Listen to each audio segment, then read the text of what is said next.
Good afternoon, everyone. I'm calling to order the House Committee on Consumer Protection and Commerce. It is February 16th, 2023. It's 2 p.m. and we're in room 329. Just wanted to note that we have 22 items on today's agenda. So to make it brief and make it efficient, I'd like to limit the testimony to 2 minutes each. For those who are on Zoom, if you do have any technical issues, you could always chat with any of our IT staff to get that fixed. If you still have troubles, we could circle back to you if time permits. Okay, I do want to take things a little out of order on our agenda. We want to hear HB 933 HD1 first, relating to telecommunications access for individuals with print disabilities. This requires the Print Utilities Commission to use Universal Service Fund monies to provide fee telecommunications access to certain information for individuals with print disabilities. First to testify, I'm going to be calling on Donald Sakamoto from the National Federation of the Blind of Hawaii in support. Donald, are you here? Yes, Chair, this is Donald Sakamoto. Can you hear me? Yes, please go ahead. Yeah, thank you. Good afternoon, Chair, Vice Chair, and other members of the committee. Again, Donald Sakamoto, member of the National Federation of Blind Hawaii, in full support of this bill, HB 933 HD1. This gives us people who are blind, vision impaired, who have print disabilities, the access to information through the media. We have a service called Newsline here in Hawaii as part of the National Federation of Blind and with the Department of Human Services, DHS. However, with the PUC language that's written in the HD1 of this bill, it gives us a better opportunity to have these services prolong more longer for us.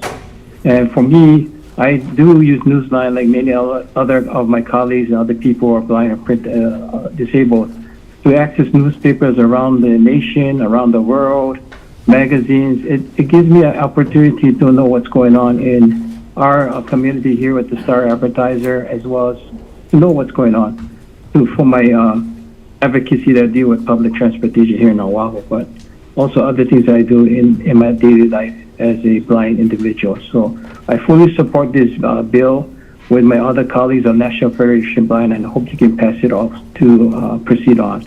And thank you for allowing me to speak here. Thank you. Okay, next to testify, we have Dean Nishina from DCCA with comments.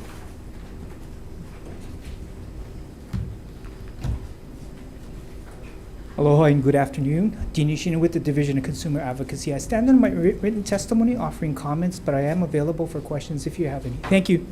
Thank you. Next to testify, we have Leo Asanson from the Hawaii Public Utilities Commission with comments.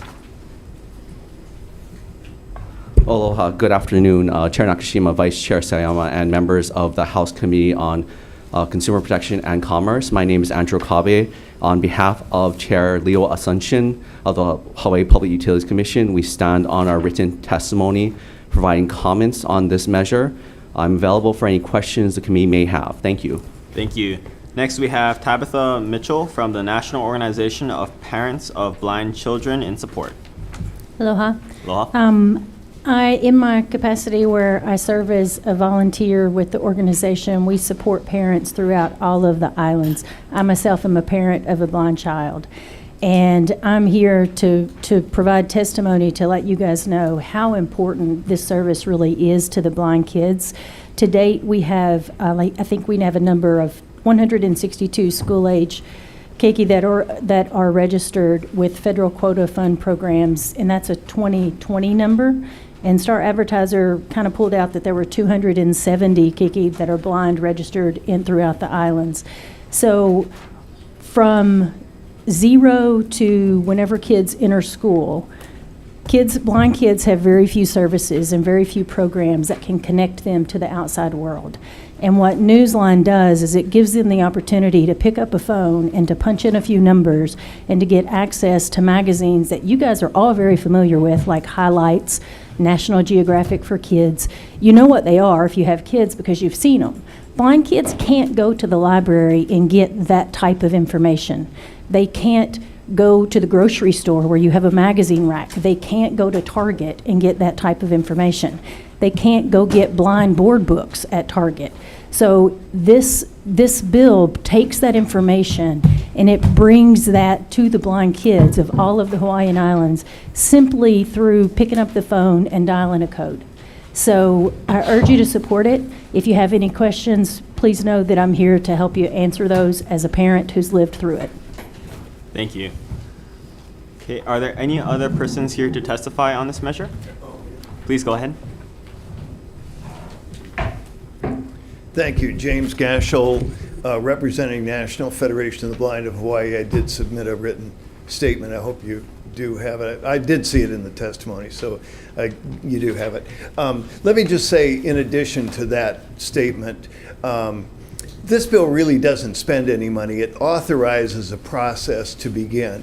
And the Public Utilities Commission was very helpful in the hearing, subject matter hearing below, to suggest language which is now in the HD1 version, which would authorize a proceeding to occur at the Public Utilities Commission. Maybe eventually that proceeding would lead to a service of the type described in the bill. And the other thing I wanted to say is some of the testimony suggests that there isn't any other service like this in any other state. The two states I want to point out particularly are Texas and Georgia as good models, and there are 10 other states on the mainland that do what is contemplated in this bill. Mahalo for hearing our testimony. Thank you. Any others for this to testify on this measure? Okay, members, we also have written testimony in support from the Disabilities and Communication Access Board, Hawaii Telecom with comments, and an individual in support, and Department of Human Services with comments. Members, again, this is HB 933 HD1. Are there any questions? Okay, seeing none, we'll be moving back to the original agenda order. So that would be HB 1250 HD1 relating to mamaki tea, imposes labeling requirements for mamaki tea grown in the state, appropriates funds to the Department of Agriculture to administer the mamaki tea labeling requirements effective July 1st, 2000. First to testify on this measure, we have Sharon Hurd from the Hawaii Department of Agriculture in support. Good afternoon, Chair Nakashima, Vice Chair Sayama, members of the committee. Sharon Hurd, Department of Agriculture. The department stands on its written testimony and is in support of this measure, and we do have comments. We're happy to take questions later. Thank you. Next, we have Brian Miyamoto from the Hawaii Farms Bureau in support. Okay, seeing that he's not here. Members, we also have written testimony in support from the Hawaii Farmers Union, United, Rancho Aloha Coffee Farm, and an individual all in support. Are there any persons here to testify on this measure? Okay, seeing none, members, are there any questions?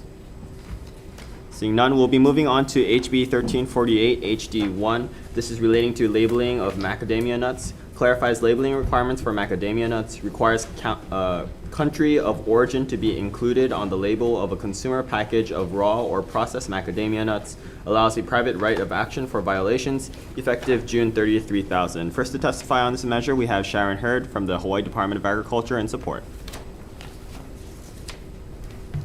Good afternoon again, Chair Nakashima, Vice Chair Sayama, members of the committee. Sharon Hurd, Department of Agriculture. This is an important bill to the macadamia industry, and we stand in support and also stand in on our written testimony. Thank you. Happy to take questions later. Thank you. Next, we have Brian Miyamoto, Hawaii Farms Bureau in support. Not here. Next, we have Jeffrey Clark from Edmund C. Olson Trust in support on Zoom.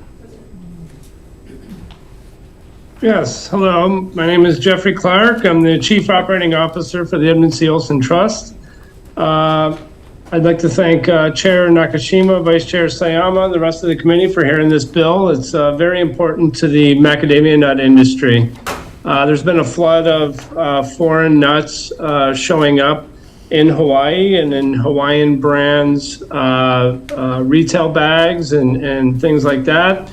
which has caused a real problem for the small farmers, all farmers of macadamia nuts here in Hawaii.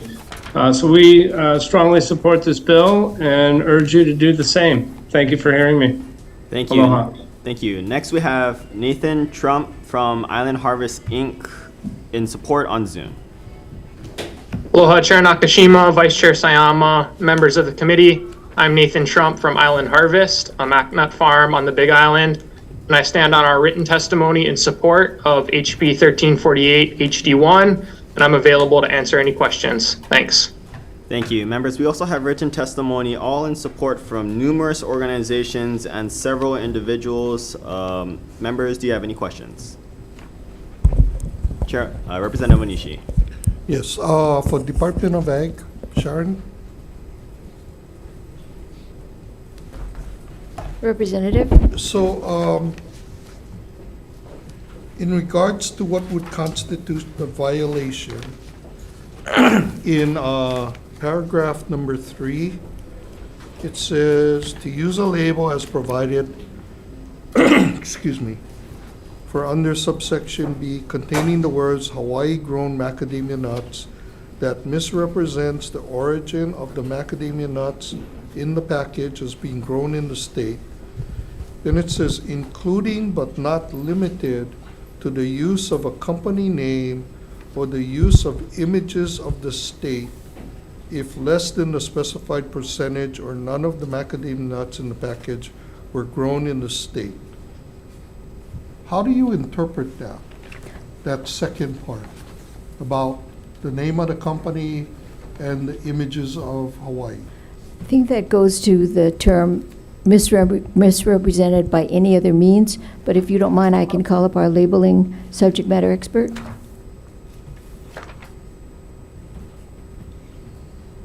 Please do. Richard Cohen.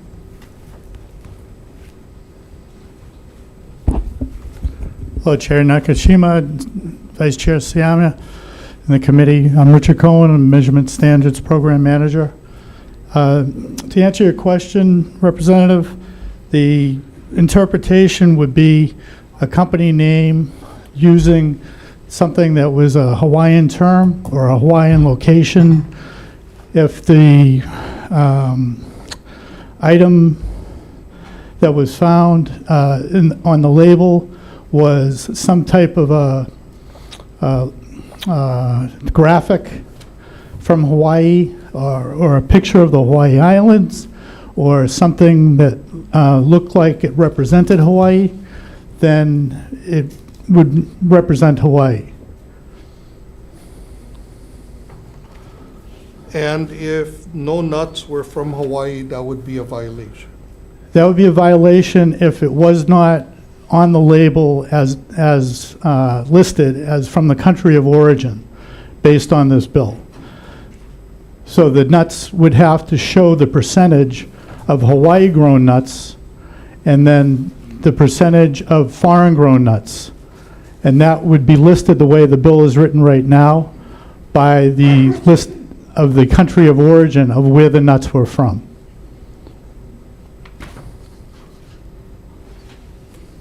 Well, okay, so paragraph E of this bill, I assume is a separate paragraph and requirements from the rest of the bill.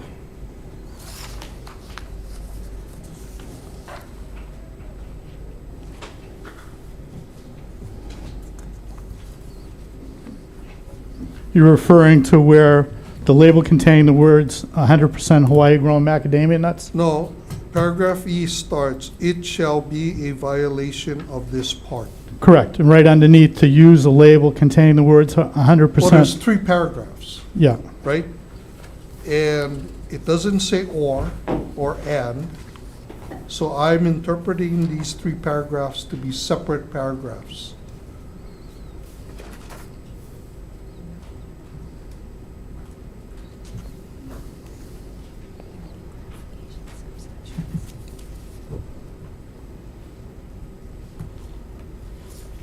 I think the paragraph 3 is a replacement paragraph for original language in the original law of 120.5, our statute that's written now? Well, the way I read it, paragraph 3 is the addition. Yes. So my concern is that, so you're familiar with Mauna Loa Macna? Correct. So Mauna Loa is a Hawaiian, a place. And if they didn't have any Hawaiian macadamia nuts in it, the way I read this is that's a violation. If they didn't put that on their label. If they didn't put, If they didn't put that they had foreign or mac nuts from another location, from another country, on their label. so where does that say that in this In this- violation? In this bill, Well, not in the bill, in this portion where you're stating what constitute a violation. well, it would only be, it would be a violation of the labeling on this bill to not have stated that they had foreign-grown macadamia nuts using the name Mauna Loa. Because the inference would be that it was all Hawaiian macadamia nuts. And they would have to state on the label what percentage of Hawaiian grown they had by weight over foreign macadamia nuts by other country of origin. If they use Hawaiian macadamia nuts, correct? Correct.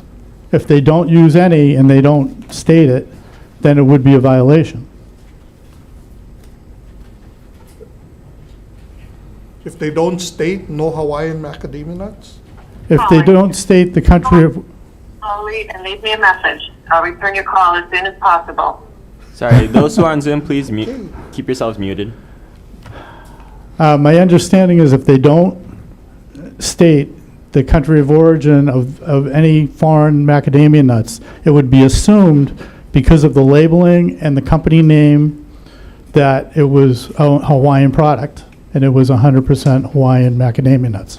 So can you point out in the bill where it says that? That's your assumption, correct?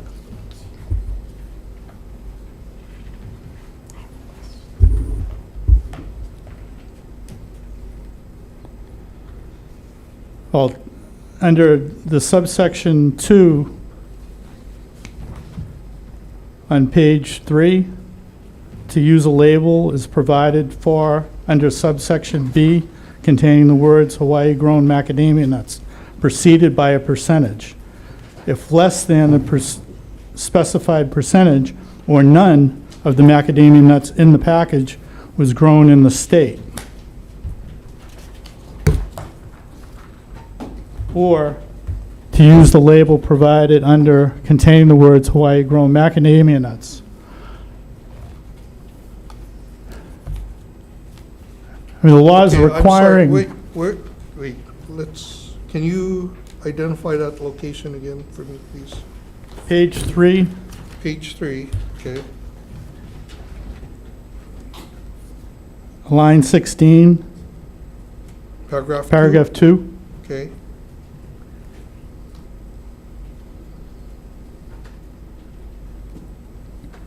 Okay, and again, I am asking, in this paragraph E, which includes paragraph E1, E2, E3, and E4,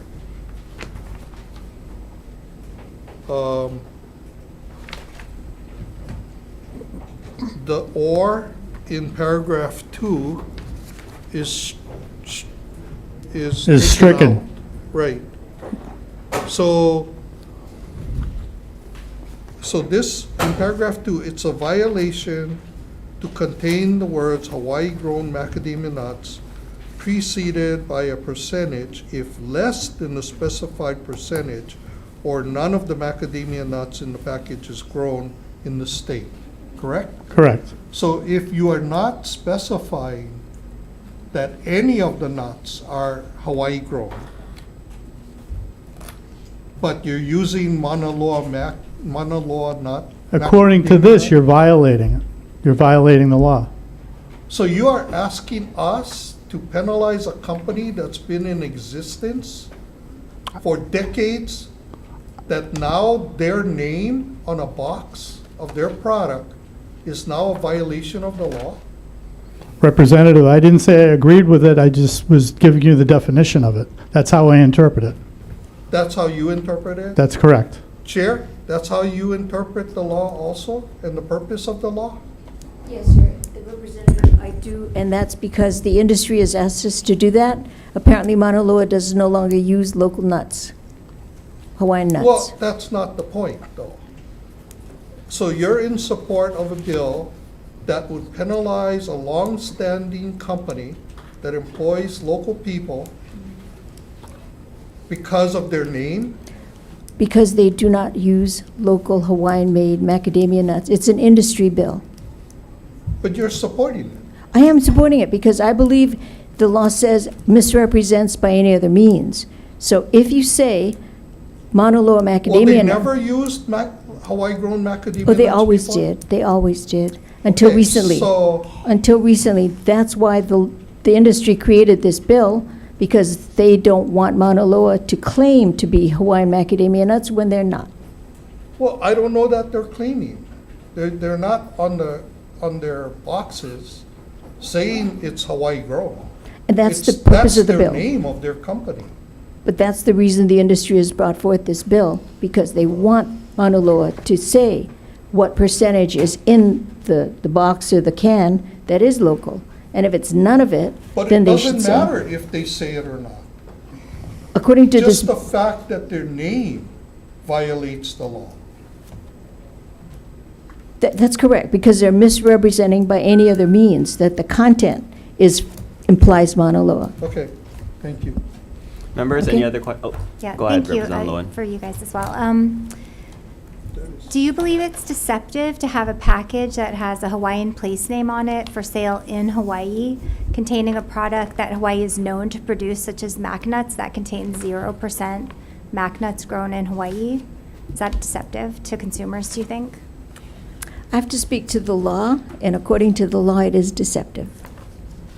And do you think that, I mean, from what I understand from the testimony we've received from local mac nut farmers, it also creates huge challenges for the survival of our local farmers? Because That's they why they- cannot compete with these imported nuts. Correct. All right. And that's why they introduced this bill. Thank you. Okay. Members, any other questions? Seeing none, we'll be moving on to HB 1030 relating to Public Utilities Commission Special Fund carryover balance. This increases the balance that may be retained in the Public Utilities Commission Special Fund at the end of each fiscal year from $1 million to $3 million. First to testify on this measure, we have Dean Nishina from DCCA in support.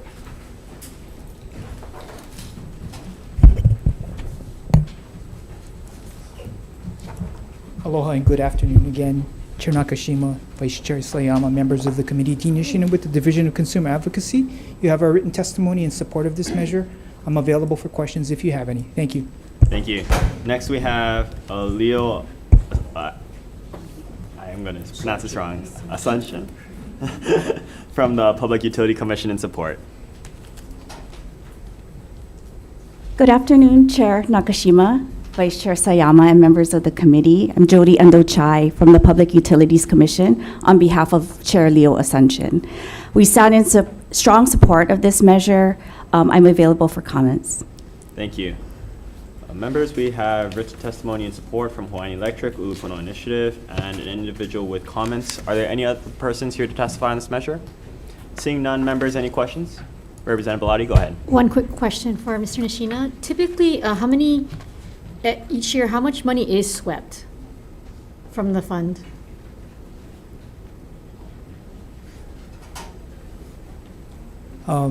Aloha. I think the Public Utilities Commission might be a better Okay. respondent to it. I mean, my understanding when I've last looked, it varies because the amount of public utility fees vary by year, and then the budget is fixed by.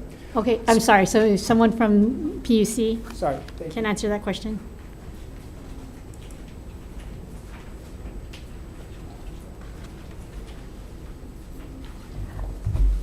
Hi, Jody Endo-Chai again from the PUC.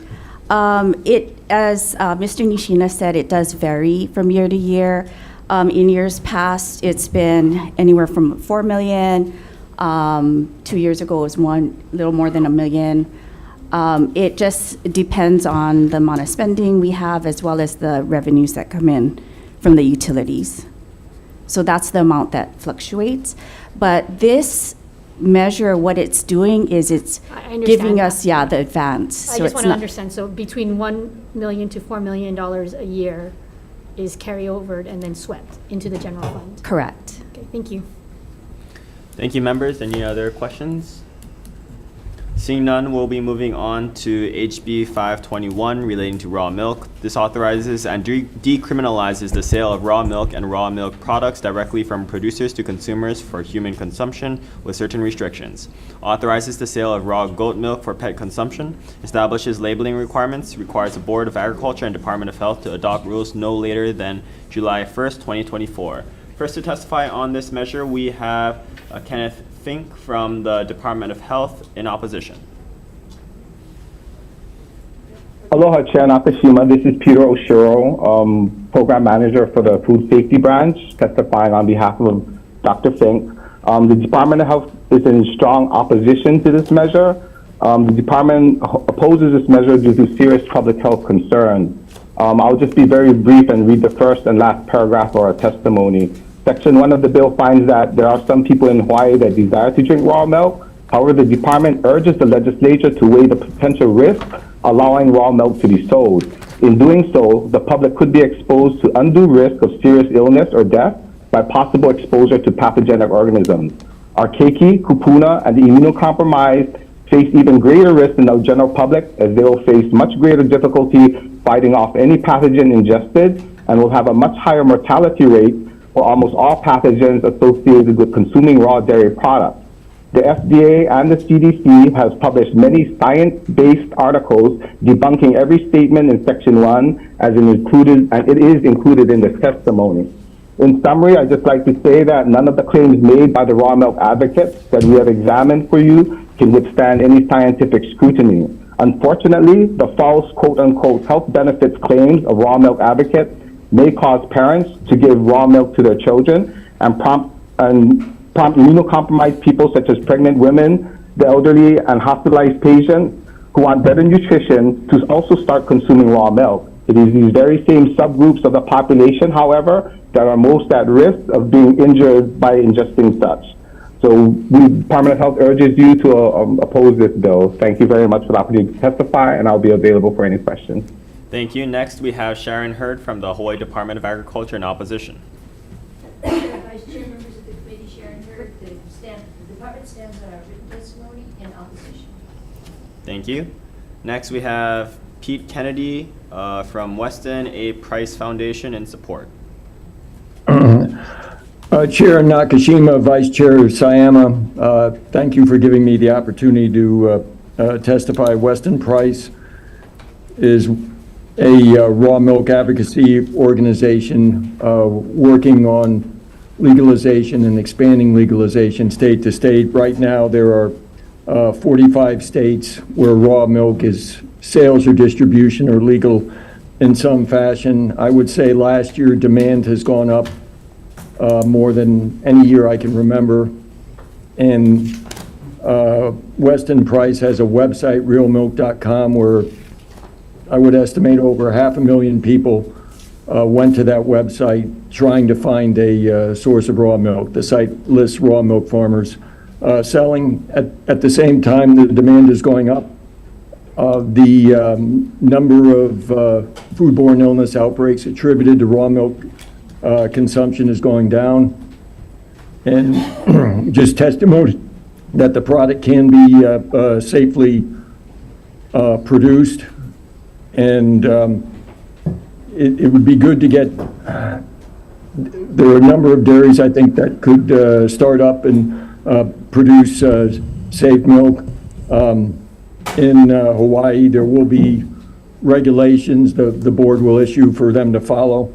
And as far as the pet milk goes, pets aren't meant to consume pasteurized milk. There are plenty of studies confirming that notably study listed in the testimony, the Pottinger cat study. So for these reasons, I ask that you vote for HB 521. Thank you. Thank you. Members, we also have written testimony in opposition from the Hawaii Farm Bureau and an individual, written testimony in support from the Pet Depot, and 9 individuals. Are there any other persons here to testify on this measure? Seeing none, members, any questions? Oh, go ahead, Chair. Department of Health. Yes, how's it going? Okay, I'd like to note that the department had 13 pages of testimony for a 6-page bill. And in your testimony, you indicate that there were 133 outbreaks occurring from 1987 to September 2010. Have there been nothing since then? No, those are just numbers that are being published by the FDA and CDC. I don't have any national numbers from 2010 to the present. Do you have, so far, do you have numbers for Hawaii? We don't allow raw milk consumption in Hawaii. There are no numbers here. Okay. And then,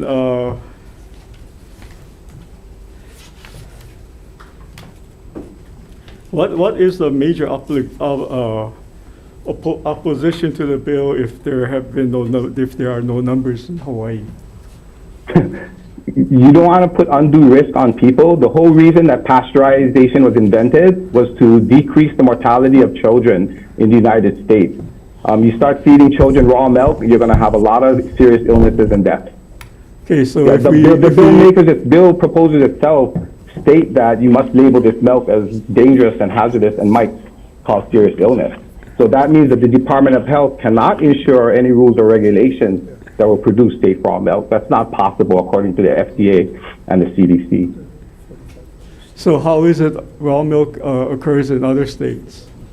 People are really on a bandwagon of making a lot of false claims about dietary supplements, and this is one of them.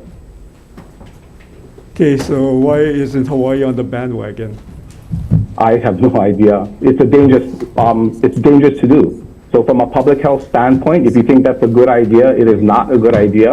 All of the states in the recent studies have shown that 80% of the illnesses currently from raw milk are coming from states that have changed legislation to allow the sales of raw milk. There's no public health reason to do so. Okay, can you provide us with that information? It's not in your testimony.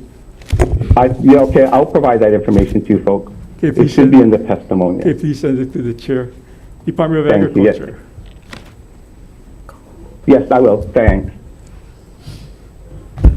Chair? How many operating dairies are there in Hawaii? Oof, going to call on our subject matter. Oh, I'm sorry. Oh, thank you. It's correct. He said 1. 1. And how many gallons of milk do they produce? Yeah, I'm not sure of that number. We're talking about... Department of Ag is up on the hot seat at the moment. I'm up here. Thank you, Department of Health. The bill refers to raw goat milk, so we're talking about goat milk. Goat milk would be 4. The raw cow milk for okay, so human how many consumption. gallons? You know, I don't have the number in front of me, but I would be hesitant to release it publicly because it is dealing with one dairy, and so you know I wouldn't want to release, I guess, the information just for one dairy. It's not you know, it's not like yeah, okay. The National Agricultural Statistics Service hesitates to release any data when it's just 1 or 2. Because then if you have 2 dairies and you know what the other one is making, then for competitive reasons, you'll figure out what, what the other, and it's not, it's a non-disclosure type information. So when we have 1, I would say that the reason the manager is hesitant to disclose is it gives out too much information for competitive reasons. So in terms of percentages, how much percent does the local dairy provide for the Hawaii consumer? Without the number, you should identify yourself, sorry. Sorry, I'm Keith Otsuka with the acting manager for the commodities branch. And I can get that information for you. I don't have it now, but okay, I can. If you could provide it for the committee, we appreciate it. Okay, thank you. Thank you. Okay, thank you very much. Okay, go ahead, Representative Hussey Burdick. Thank you. I'm not sure if this question would be best directed to DOH or DOA. I guess I'll start with DOA probably has better records on this. Department of Ag? Thank you, sorry. How many states have legalized raw milk? Peter O'Shea might have. Department of Health was probably the better directed. Keith, do we know? We don't know. We can get back to you. Does Department of Health know? No, as of today, I don't have an exact number. I'll have to get back to you folks with that. Do you have a ballpark? It's between 30, I think at the last report in mind, it had 25 states had done some type of legalization of raw milk products. And this is, I think, up to 2010 or 11 now. Thank you. I would appreciate if you could get me that data and also any data on outbreaks. Representative, you might, Thanks. Yes, I I might will. suggest you call the real milk guy, who is kind of. Yeah, Mr. Chair, I have disclosed that information in my written testimony. There are 11 states allowing the sale of raw milk for human consumption in retail stores, 17 allowing the sale of raw milk for human consumption direct from the producer to the consumer. And then there's just a contractual arrangement called a herd share agreement, where someone purchases an ownership interest in a cow and gets, or other dairy animal gets milk through that agreement, and there are 10 states who allow that by statute, regulation, or policy, so 38 total. And then there are another 7 states where farmers have been selling raw milk for pet consumption, which usually involves either a permit or registering with the state. So that gets to the 45 total I mentioned. Fantastic. Thank you for your expertise. Thank you. Okay. Thank you, members. Any other questions? Seeing none, we'll be moving on to HB 346 HD1 relating to electric vehicle charging infrastructure. This requires the design of the new state facilities be electric vehicle charger ready. Requires the Hawaii State Energy Office in consultation with the Department of Accounting and General Services and Department of Transportation to determine a priority order for retrofitting state facilities based on certain factors. Establishes a goal of the state to retrofit state facilities to be electric vehicle charger ready. Appropriates funds effective July 1st, 3000. First to testify on this measure, we have Ed Sniffen from the State Department of Transportation in support.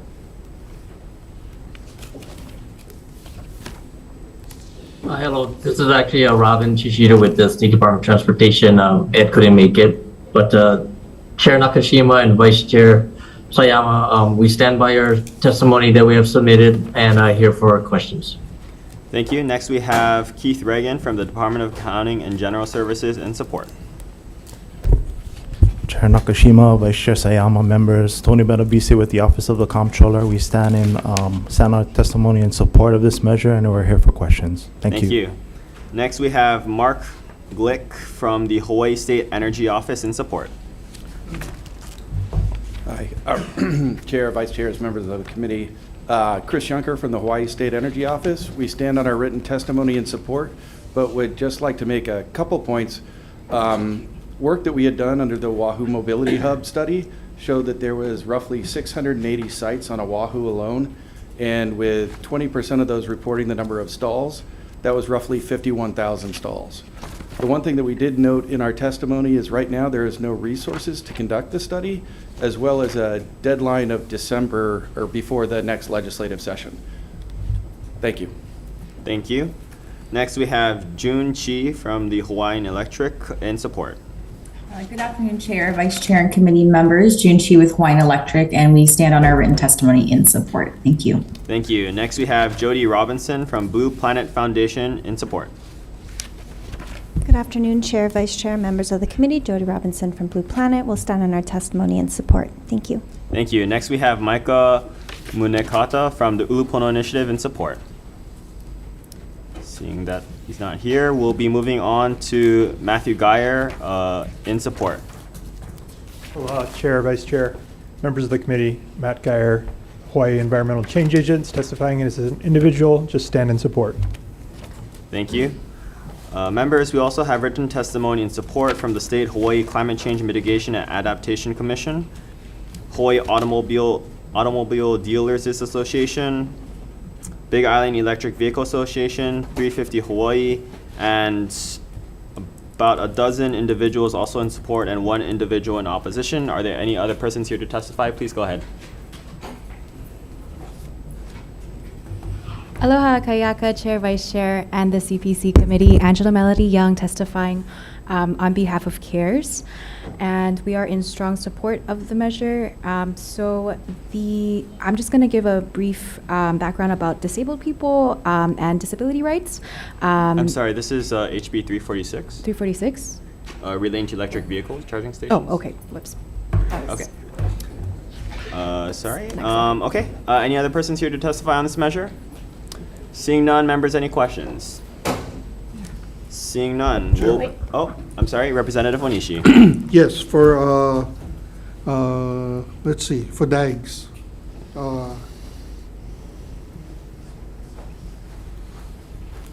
So the bill has an appropriation for install or contract for installation of retrofits and electric vehicle charging systems at the selected state facilities pursuant to Section 3 of this Act. And it calls for 2 years of appropriations, correct? I'm not sure. Well, it says for fiscal year 23-24 and 24-25. So my question is, if we're going to get a report of the buildings and the priorities in 2000, before the regular session of 2024, why do you need funding for 23-24? We have to defer to our subject matter expert on that, Chris Kinimaka, Public Works Division Administrator.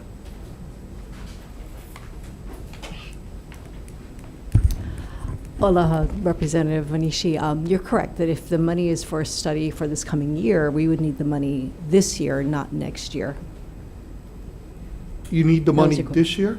If we're going to fund the study, then... Well, it doesn't call for the funding of the Yes. study. It calls for installation or contract for installation of retrofits and electric vehicle charging system. I think So for it's our- the actual installation? I think for our testimony, we're saying, though, that what we support is doing a study to prioritize sites so that we can identify where the installations would occur. We are currently upgrading our own sites as we have funding available through our automotive division. But if we are going to work with the Energy Office, then we would need funding for that study. For the study? Yes. But you're not doing the study, right? They're doing We the would study. support their efforts for the study. That's correct. So the funding for the study should go to you or to them? It should go to them. But there's no request for funding for them. Is that what you're trying to say? Apparently, yes. Okay. But my question to you is, Yes. if the report is not coming out to 2024, why do you need funding for 23-24? For fiscal year 23-24? Fiscal year 23-24 would start this coming, that would start this coming July and finish in June of 2024. You're correct that if we're going to just use the funding on what's prioritized by the study, we would use it in the following year. We could also use the funding for work that is already under our initiative in our facilities now, though.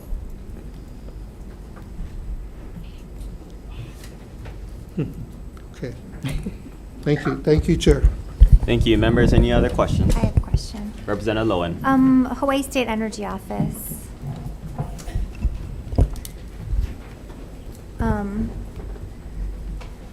So, and I guess I really just want to understand, not trying to give you a hard time, but how many employees do you guys have?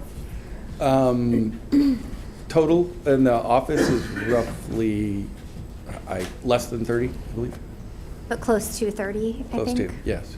And kind of one of the functions outlined in the establishing HRS language for the SYE State Energy Office includes facilitating this clean transportation transition to clean transportation. Yes. Okay, so I guess my intent as the author of the bill was not, a couple $100,000 to fund a study that takes 2 years to complete. Like, as you mentioned, you already know existing state facilities, you know how many parking stalls are in them. We have data, I think, available about registered electric vehicles. Probably the majority of those are going to be on Oahu. The area codes where those people might reside, and maybe some information, maybe it's pulling some additional information about how many state workers drive EVs and what the expected future adoption of EV, as that rate of new sales continues to increase, as we've seen. So, there's a little bit of work involved in it, certainly, but I feel like there should also be some capability of pulling something together without contracting it out to a third party, taking 4 times as long as it needs to and costing 10 times as much as it ought to. We really just want to get a sense of where should we start. And it doesn't have to be, perfect or exact or necessarily even entirely comprehensive, because I think there's some basic assumptions you could make about, as a starting point, which facilities would be the first ones that would be appropriate to tackle. And then among that first level, maybe do some more nuanced analysis to figure out where to start, or what percent of, stalls, what number of stations would make sense, especially planning for current demand, but also future demand. Realistically, really, with 30 employees at the Energy Office and a lot of this information already available, do you really need additional separate funding to contract out for it in an additional year to complete the work? And you're also getting support from DOT and DAGs. Understanding the intent and what you just told me, I think we would be happy to work with you on language. I think that there were some things that were listed in the study that essentially necessitate some more detailed site evaluations in terms of what it takes to upgrade sites, what it takes to do make ready, which sites are being, work is being conducted on by DAGs. So there was a number of things in there that looked like they could take quite a bit of resources, but understanding your intent, we would be happy to work on language to reflect what you said. Okay. No, I think that's fair, like assessing if there's need for electrical infrastructure upgrades. Yeah. And I imagine, even though we wouldn't name Hawaiian Electric in a bill, that they would be willing to help provide some of that information. And we'd be happy to reach out to them. Thank you. Thank you. Okay, thank you, members. Any other questions? Seeing none, we'll be moving down to HB 1408 HD1 relating to digital equity. Again, members, we heard testimony about HB 933 HD1 earlier. So HB 1408 HD1 relating to digital equity establishes the Digital Equity Grant Program to award grants to applicants to deploy digital equity projects to covered populations in the state. Appropriates funds effective June 30th, 3000. First to testify on this measure, we have, we have Cheryl Park from the Office of Information Practices with comments. I'm sorry, they're not here. Bert Lum from Department of Business and Economic Development and Tourism and Support.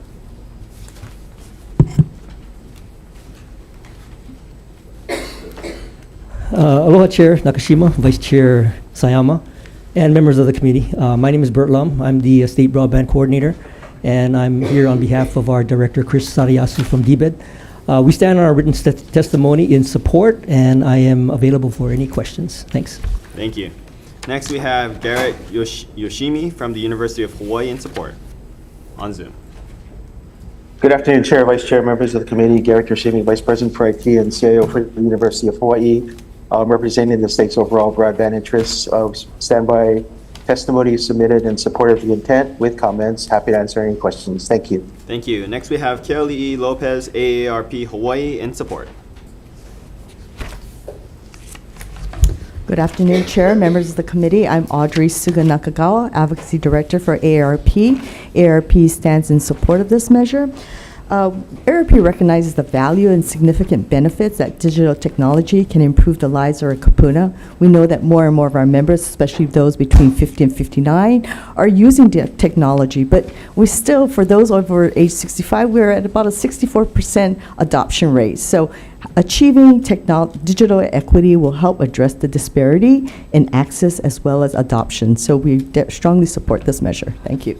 Thank you. Next we have Rebecca Lieberman, Charter Communications with comments on Zoom.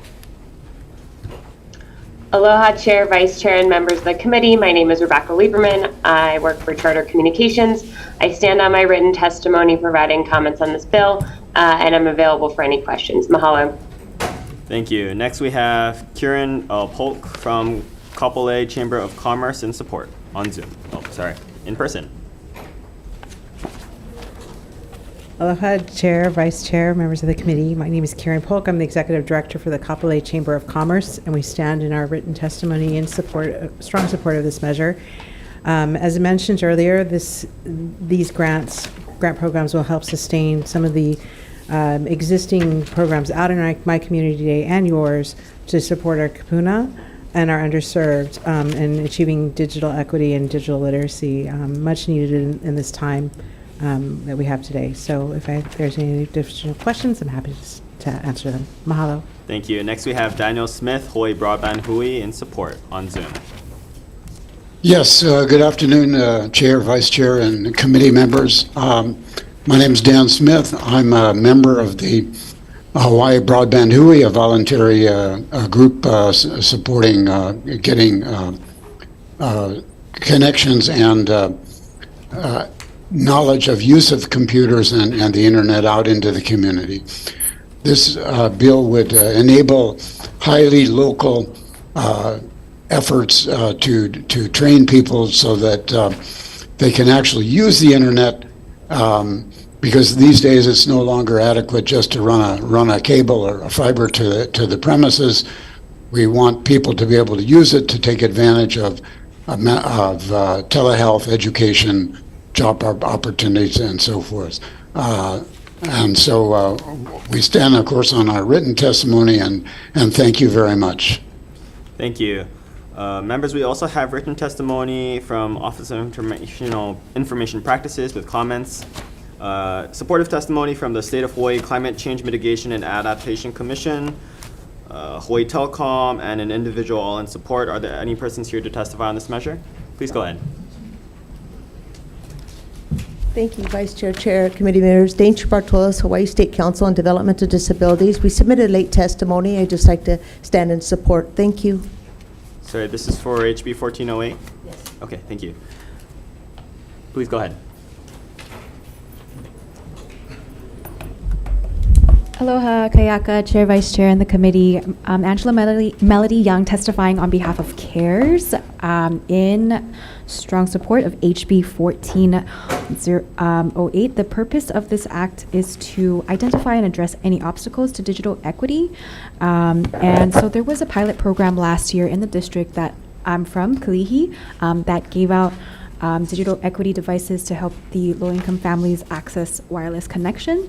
And then also originally introduced in April 2019 in April 2019, and was also reintroduced in 2021, the Digital Equity Act proposes to authorize more than $1 billion in federal grant funding over the next 5 years to support digital inclusion programs throughout the U.S. states and territories. So because of the strong cohesion of vision from state and federal government, we're in strong support of the resolution, the measure. Thank you. Thank you for the opportunity to testify. Are there any persons here to testify on this measure? Seeing none, members, any questions? Seeing none, we'll be moving on to HB 963, HD1, relating to broadband. This appropriates general fund monies that are required to match federal monies for broadband programs, appropriates monies received by the state from the Federal Infrastructure Investment and Jobs Act for the Broadband Equity, Access, and Deployment Program, effective June 30th, 2000. First to testify on this measure, we have Lieutenant Governor Sylvia Luke from the Office of Lieutenant Governor in support. Hi, Chair Nakashima, Vice Chair Sayama, members of the committee, Riley Fujisaki on behalf of the Office of Lieutenant Governor. We're just here to stand on our testimony in strong support. Thank you. Thank you. Next we have Bert Lum from DBED in support.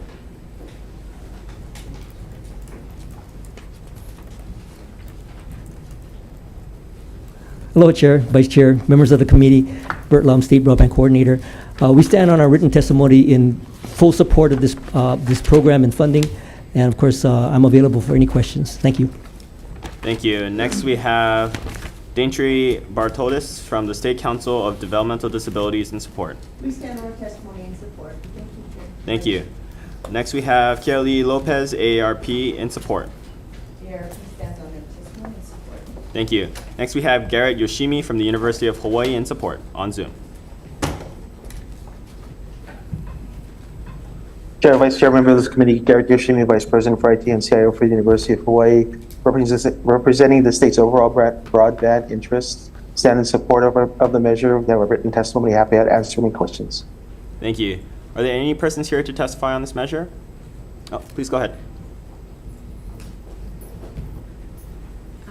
Angela, aloha, Chair, Vice Chair, and the committee. Angela testifying on behalf of CARES. We are in strong support of the measure. So broadband service provides a higher speed of data transmission, and it's not like the previous generations, like the wireless connection where it requires dial-up. So in order to move towards a more progressive digital equity, our digital equity goals, we are in strong support of the measure. Thank you for the opportunity to testify.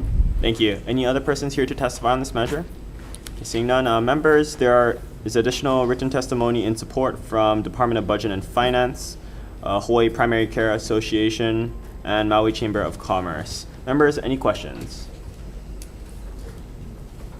Okay, seeing none, we'll be moving on to HB 1082 HD1 relating to medical cannabis, defines waiting room within a medical cannabis retail dispensing location and clarifies public access to the waiting room. Clarifies the Department of Health's rulemaking authority, establishes systems access and systems integration requirements for the computer software tracking system for medical cannabis dispensaries, requires the Department of Health to submit an annual report to the legislature on data captured using the computer software tracking system, amends the dispensary program licensing fee structure, adds or clarifies requirements for the dispensary program related to signage, permitted types of manufactured cannabis products, standards of packaging, supervision of certain personnel while on-site at retail dispensing locations or medical cannabis production centers, and Department of Health's education and training program. Clarifies penalties for violations, establishes annual reporting requirements for Department of Health, requires a report from DBED, makes various housekeeping amendments. First to testify on this measure, we have Kenneth Fink from the Department of Health with comments.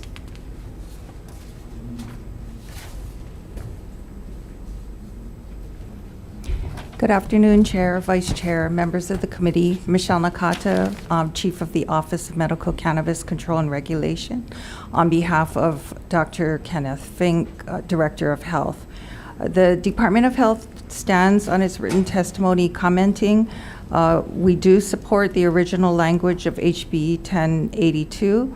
I do want to emphasize that we strongly oppose the removing of the plain packaging requirement in version HD1.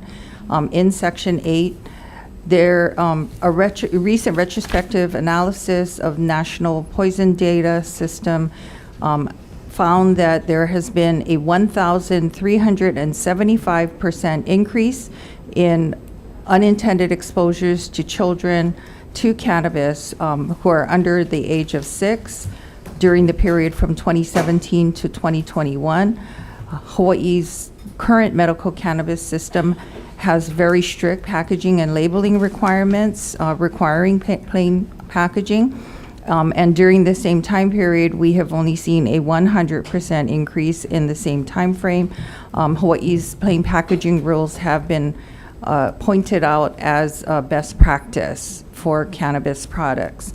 I did also want to explain why the amendment in Section 3 is problematic.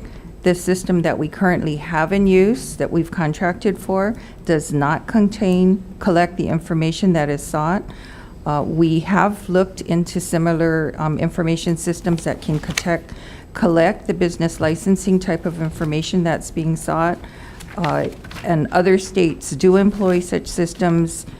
The capabilities and the costs, depending on what the requirements are, range widely and can cost up to $4 million per year. So should this provision move forward, we would be requesting additional funds to support it. Thank you, and I'm available for comments. Thank you. Next, we have Iris Ikeda from DCCA with comments.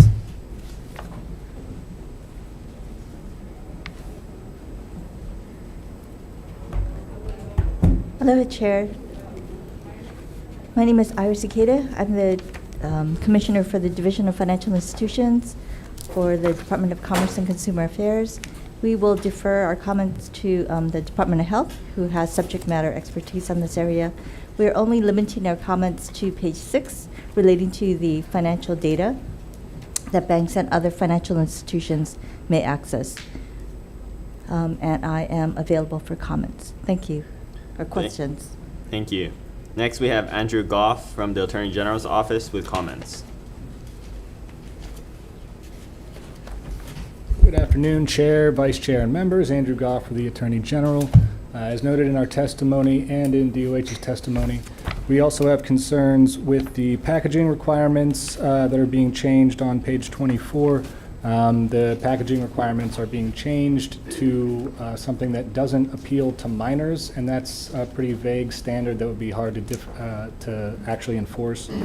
And then similarly, in the rulemaking authority, the changes that are being made would leave any interim rules subject to challenge that could have a severe impact on a stakeholder, a severe economic impact on a stakeholder. And that also is pretty vague and would lead basically to a challenge on any rules. So we're asking that those be removed from the bill. Thank you. Thank you. Next, we have Eugene Tien from DBED with comments. Aloha, Chair, Vice Chair, and members of the committee. Joe Roos, Program Manager for the Economic Research Program for Dr. Eugene Tien. DBED stands on our written testimony with comments, and I'm available for questions. Thank you so much. Thank you. Next, we have Tai Chung from the Aloha Green Holdings, Inc. In support on Zoom. Okay. Are there any other persons here to testify on this measure? Please go ahead.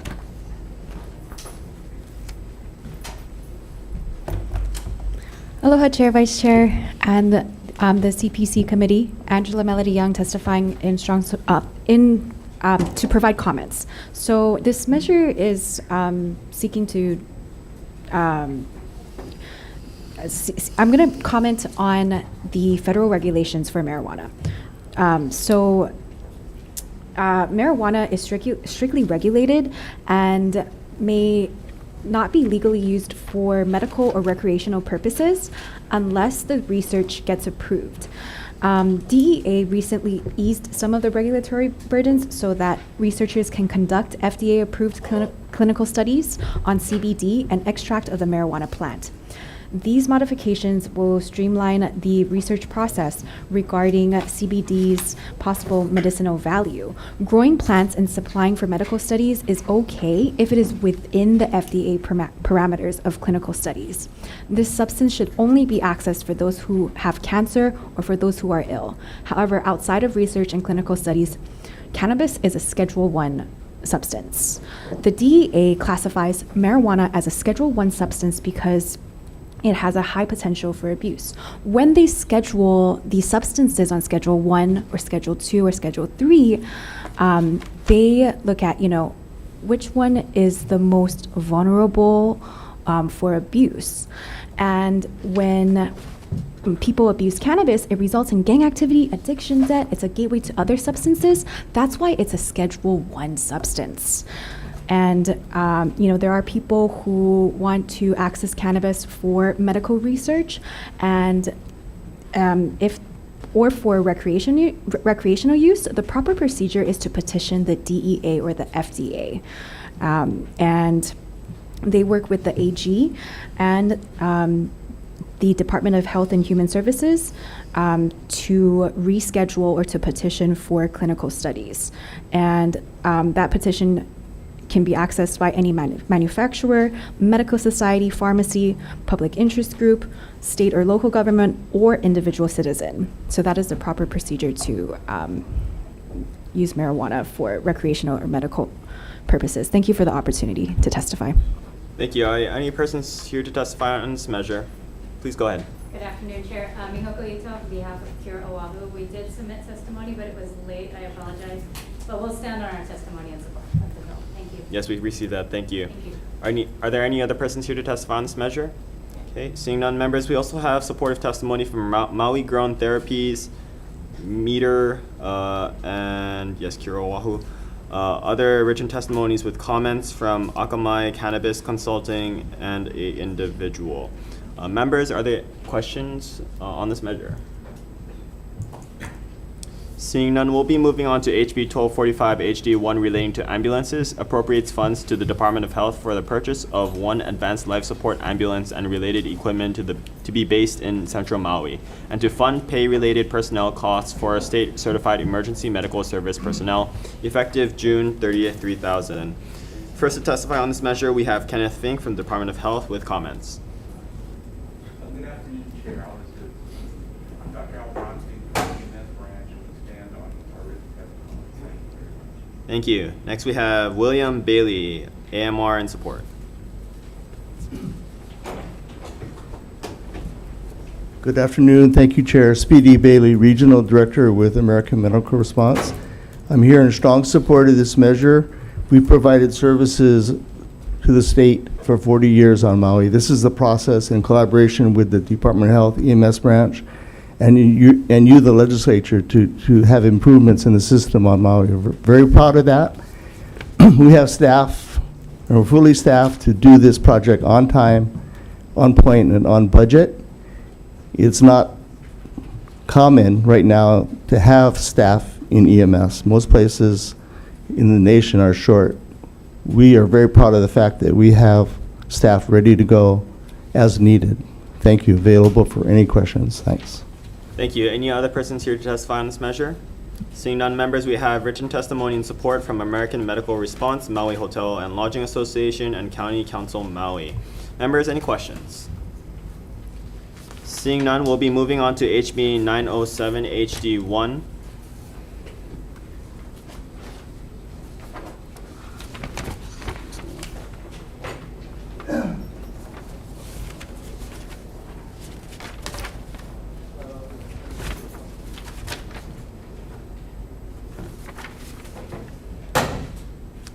Sorry, this is relating to telehealth, authorizes reimbursement of telehealth services provided by way of an interactive telecommunication system by reimbursed, effective June 30th, 2000.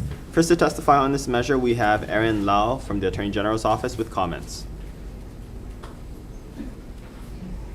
Good afternoon, Vice Chair, Chair, and members of the committee. Deputy Attorney General Erin Lau, on behalf of the Department of the Attorney General, the department submitted written testimony, which includes our recommendations. There are 3 of them, specifically 1, to simplify the meaning of the interactive telecommunication system to be equivalent to the federal regulations. 2, to move the conditions for reimbursement into the conditions for reimbursement section, as opposed to putting it in the definition of interactive telecommunication services. And 3, to make explicit the exception for interactive telecommunication system from the standard telephone contacts prohibition. I am here and available for any questions if you have any. Thank you. Next we have Gordon Ito from the DCCA in person. Sorry, with comments. Good afternoon, Chair, Vice Chair, members of the committee. Gordon Ito testifying on behalf of the Insurance Division of Department of Commerce and Consumer Affairs. We stand on our written testimony offering comments. Thank you. Thank you. Next we have Jennifer Deisman from HMSA with comments. Good afternoon, Chair, Vice Chair, committee members. Thanks for the opportunity to testify. HMSA is in strong support of telehealth generally, and this measure was intended to address behavioral health visits in the state statute. We've been working with proponents of the measure after the Health Committee hearing, and I believe the Hawaii Primary Care Association will provide you with a draft compromise agreement that we've been working on for your consideration. Thank you. Thank you. Next, we have Eric Abe from the Hawaii Primary Care Association in support.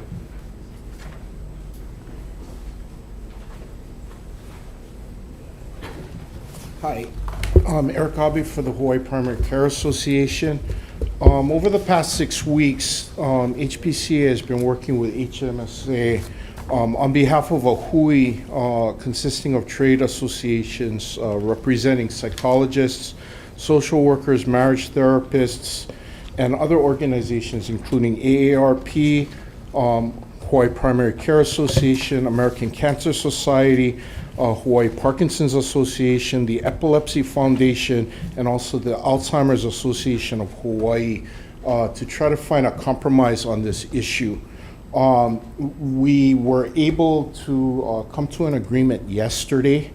We were able to put the main provisions of this agreement in the form of a bill. We've digested it and we've made copies available to this committee. And so in order to facilitate this agreement, we urge your favorable consideration of this measure. Thank you. Thank you. Next, we have Kelly Lopez from AARP in support. AARP stands on its testimony in support and will refer to the agreement that was just struck between the Primary Care Associations and the insurers. Thank you.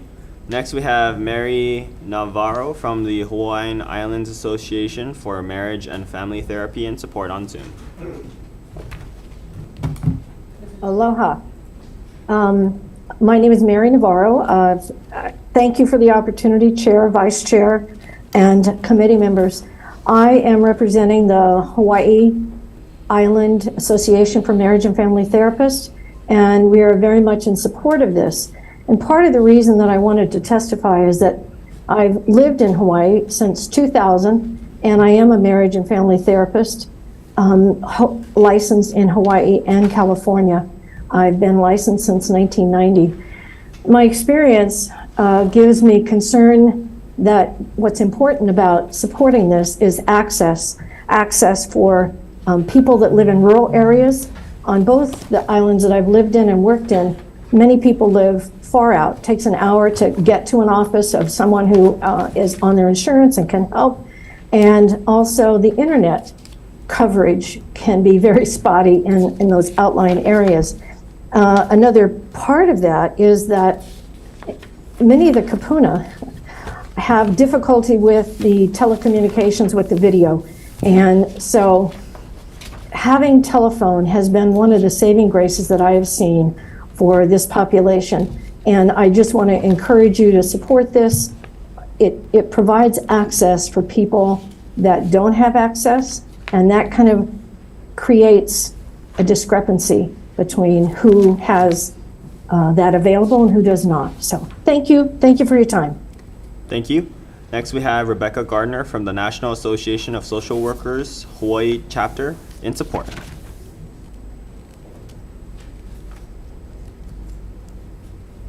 Aloha, Chair, Vice Chair, members of the Consumer Protection and Commerce Committee. My name is Becky Gardner, here on behalf of the National Association of Social Workers Hawaii chapter. I just want to thank this committee for hearing this very critical access bill. This bill goes very far and does very well to meet patients where they are.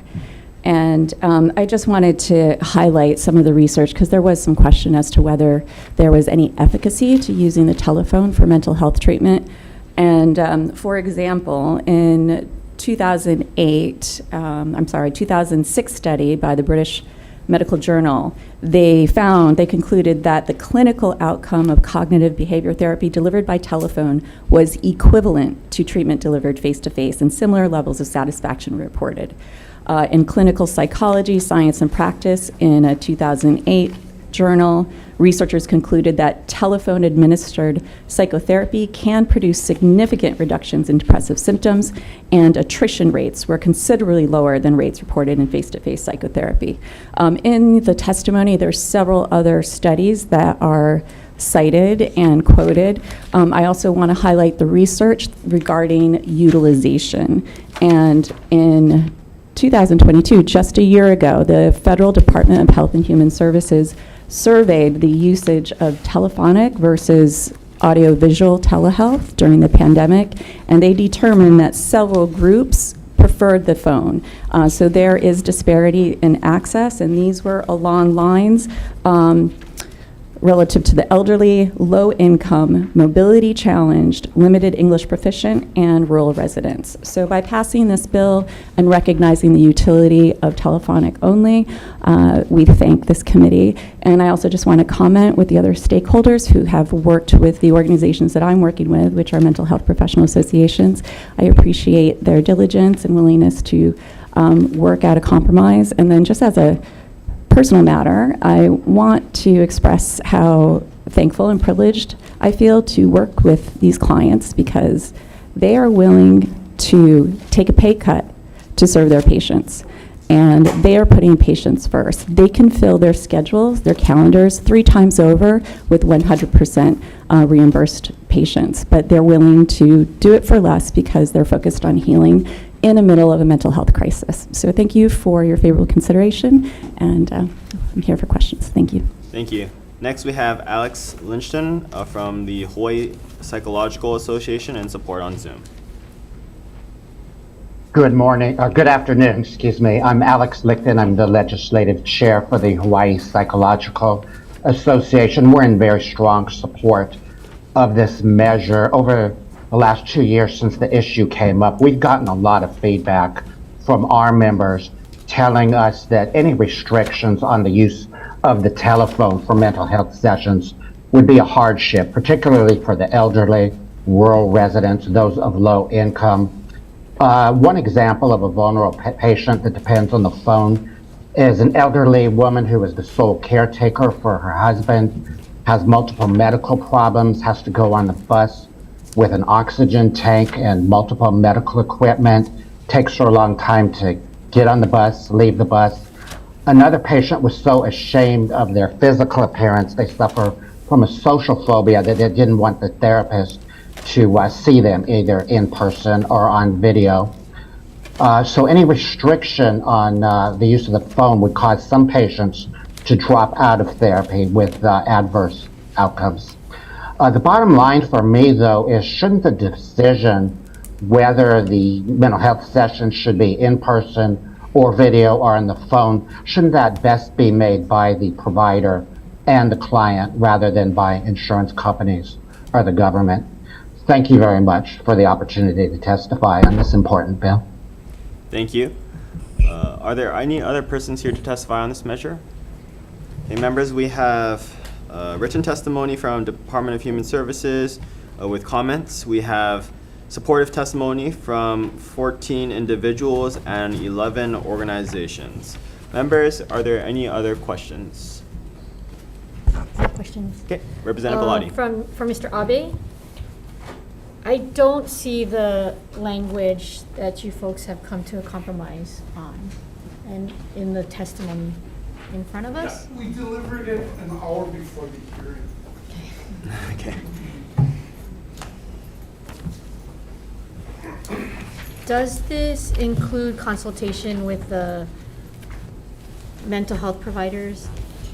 Yes. If anything, the trade associations that we've consulted with was the Hawaii Association of Psychologists, social workers, marriage therapists.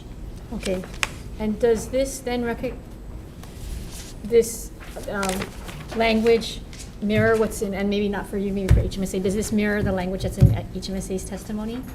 Okay, okay. That's it, that's all I needed to know. Thank you, thank you. Okay, thank you, members. Are there other questions? I have one more question for the AGs. Oh, please go ahead. The AGs.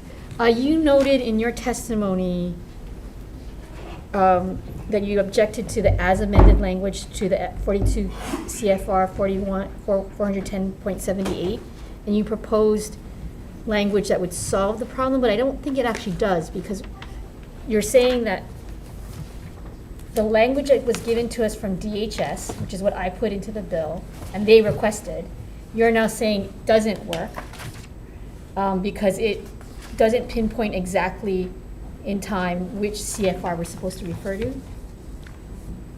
So what I'm saying is that even in the original bill, it says as amended, and that use of as amended in the statute is ambiguous because it doesn't tell us which amendment you're talking about or if you're referring to a future amendment, and incorporating a future law Is then what's as problematic. would be problematic. Okay, so the language that you're proposing then, what, the CFR is changing often.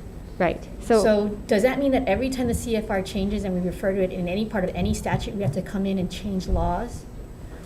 Whatever, when you pass this law, whatever the CFR is at that time would be the law or the meaning that you would ascribe to interactive telecommunications system. If they change the CFR and you would like to include that change, you would probably have to make an amendment. Okay, so the language that you're proposing will capture and pinpoint our reference to CFR as of 2023 when the bill is passed? Correct. Okay, thank you. Thank you, Chair. Thank you, members. Are there any other questions? Okay, seeing none, we'll be moving on to HB 381 HD1 relating to condominiums, repeals the sunset date of Act 196 Session Laws of Hawaii 2018 that allowed for voluntary binding arbitration for condominium-related disputes and amended the conditions for mediation effective June 30th, 2000. First to testify on this measure, we have Kendon Kleins, Real Estate Commission, in support. Good afternoon, Chair Nakashima, Vice Chair Sayama, members of the committee. Keaton Klein Hands, Condominium Specialist, the Real Estate Commission. We stand on our written testimony in support, providing options for unit owners for subsidized alternative dispute resolution. Thank you, and available for any questions. Thank you. Next, we have Jane Sugimura from the Hawaii Council for Association of Apartment Owners in support. Thank you. Good afternoon, Chair Nakashima, Vice Chair Sayama, members of the committee. My name is Jane Sugimura. I'm president of the Hawaii Council of Association of Apartment Owners. And we have supported over many, many years the the resolution of condominium disputes by way of mediation and recently voluntary binding arbitration. And all this bill does is remove the sunset on the bill that, that is currently in effect. The sunset takes place June 30th of this year. We're just asking this body to remove the sunset because we believe that these procedures should be allowed so that the condo owners and associations can take advantage of them to resolve their condominium disputes rather than end up in litigation, which is time consuming and expensive, and it's not good for either side. And we have, this act has been in effect for 4 years, and we haven't heard any concerns except just recently, this year, I think in another committee, I heard that, they were talking about statistics from last year from the Real Estate Commission, where there were about 70 mediations, where maybe half were mediated to agreement and the other half were not. And they use that as an indication that the process isn't working. But evaluative mediation, which is the one that's subsidized by the Condo Ed Fund, you get an opinion. Both sides get an opinion from an expert in condominium law. And we know that the half that didn't mediate to agreement, nobody pursued it. So they got an opinion that said to them that either your case is no good or, you're going to probably lose. And they, to me, the dispute was resolved. So the system works. And, the dispute resolution process is subsidized by the Condo Ed Fund. And this, I think, is a good thing. It doesn't take taxpayers' money, and it does keep these disputes out of the courts. So I ask that you pass this bill out. Thank you. Thank you. Next, we have Dale Head in opposition on Zoom. I just got the camera on. Thank you. My name is Dale Head. Good afternoon. Good afternoon, sir. CPC Committee. I don't support this bill because, for instance, majority of the time, it does not come out to where both sides are happy with it, but it does employ lawyers, so it works out to be a lawyer employment act. I had a friend who tried mediation, paid a $375 fee, which is like to cover charges of admission to a nightclub. Then she wanted to find arbitration and lost over some nonsense, or she being bullied by the board. Now she owes over 260 grand. Bad idea. Far better idea to have an office of ombudsman set up. And such bill was introduced, and I would encourage this committee to schedule a hearing for that. Thank you. Thank you. Next we have Greg Misakayan in opposition on Zoom. Hi, this is Greg Misakian. Thank you, members of the committee, for the opportunity to provide testimony today. I do not support HB 381. I'm just going to read a little bit of information that I have. But before I start, very quickly, I do want to state that one of the previous testifiers that mentioned statistics actually gave you wrong information. The majority of mediations are not successful. It's not approximately 50%. And the percentage, I think it's around in the 30% range. The percentage that appear to be resolved, there's no way to know what those resolutions were or that they were successful at all, because mediations are private and confidential. So anyone that comes in front of you and states that they know these mediations are successful is not telling the truth, because they cannot know that. The truth is actually embedded in a confidentiality agreement. I'm just going to go through this very quickly. So mediation and arbitration have been found to not be working as hoped, and those in the condominium and HOA trade industry who say they are not telling the truth. Those that are profiting from mediation and arbitration are private attorneys and the mediators who are also attorneys. The cost to file for mediation is $375 each time and does not include other costs such as hiring an attorney to represent you when the other side is stacked with director and officer insurance company assigned attorneys and association attorneys. I have firsthand experience with mediation at my association to highlight further that it is not effective and is very costly. Arbitration is even more costly for homeowners and subsequently is not used very often for that reason alone. Mediation is also driving up the cost of D&O insurance, which is passed on to every condominium owner via their maintenance fees. Companies that provide D&O insurance are also not providing new policies to associations.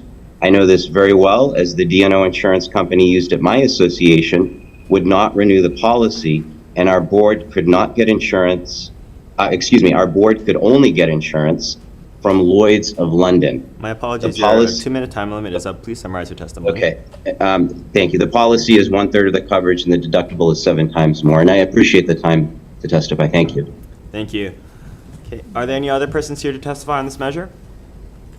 Seeing none, members, we also have written testimony and support from Palihua Townhouse Association, the Community Association Institute, Hawaii chapter, as well as Mauna Luen, and 4 individuals in support. We have testimony in opposition from the Chamber of Sustainable Commerce, as well as 5 other individuals. Members, are there questions? Representative Tam. For the Real Estate Commission.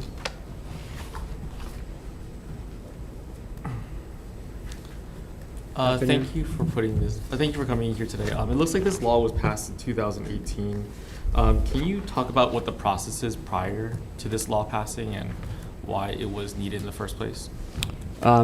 Before, there's facilitative mediation, and then now we have evaluative mediation.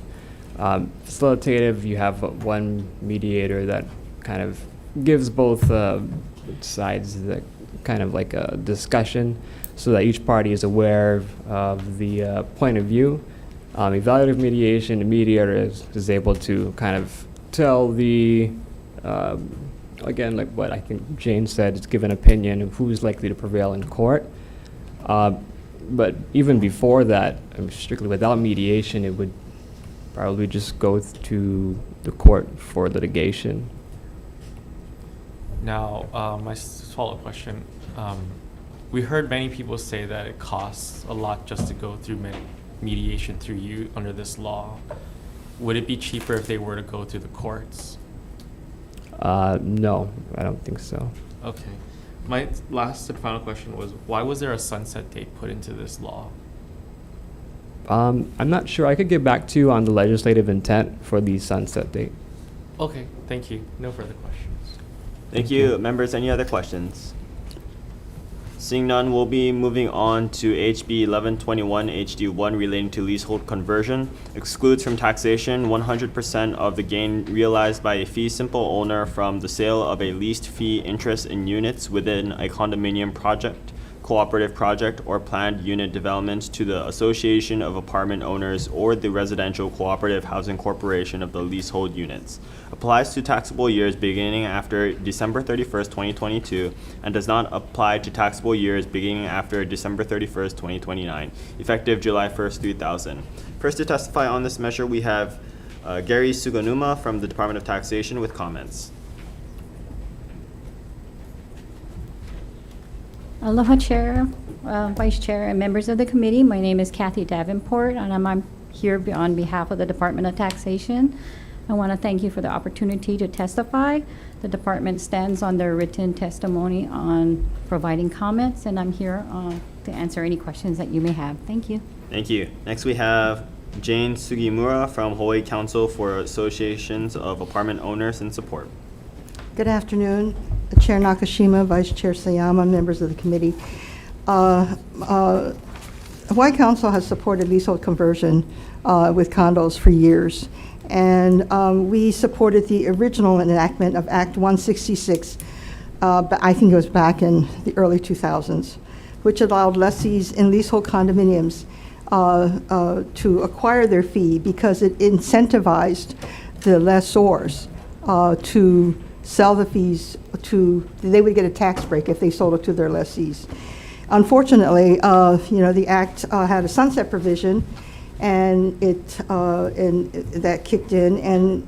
And recently, in the last couple of years, I've been getting calls from people who live in these partially converted condominium and co-op buildings in Waikiki, and they basically asked if I would assist them in getting this reenacted. And I've been getting calls from fee owners who said that they would sell if we could get this enacted again. And so basically I'm here to ask this legislature to reenact the tax exemption for lessors who are fee owners, who will get the tax exemption on the sale of their leased fee if they sell it to the lessees. And so we support passage of this bill. We ask that you pass it out. I will be available for questions. Thank you. Thank you. Next we have Tom Yamachika from the Tax Foundations of Hawaii with comments on Zoom. No, okay, not here. Okay, any other persons here to testify on this measure?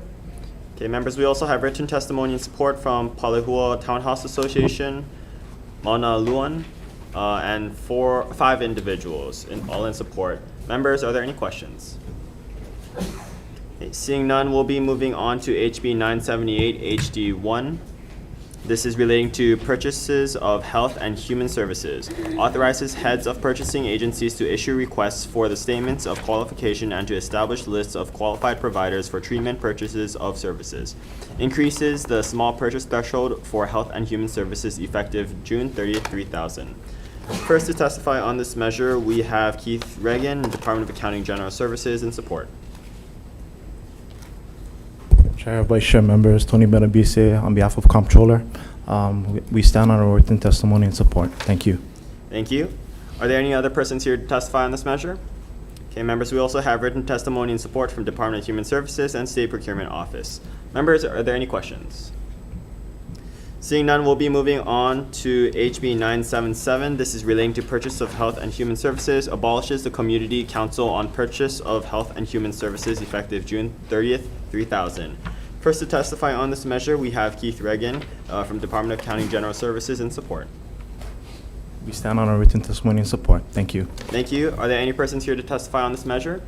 Members, we also have written testimony and support from Department of Human Services and State Procurement Office. Members, do we have any questions? Okay, seeing none, we'll be moving on to HB 565 HD1 relating to state self-insurance against property and casualty risks. establishes the state self-insurance against property and casualty risks special fund to be administered by the comptroller to provide the state with self-insurance against the state's property and casualty risks. Appropriates funds effective June 30th, 2000. First to testify on this measure, we have Keith Reagan from Department of Accounting and General Services with comments. Chair, Vice Chair, members, we stand on our written comments. And we're here for questions. I do have the risk management officer here with me. Thank you. Thank you. Are there any other persons here to testify on this measure? Okay, members, we also have written testimony with comments from Department of Budget and Finance. Members, any questions?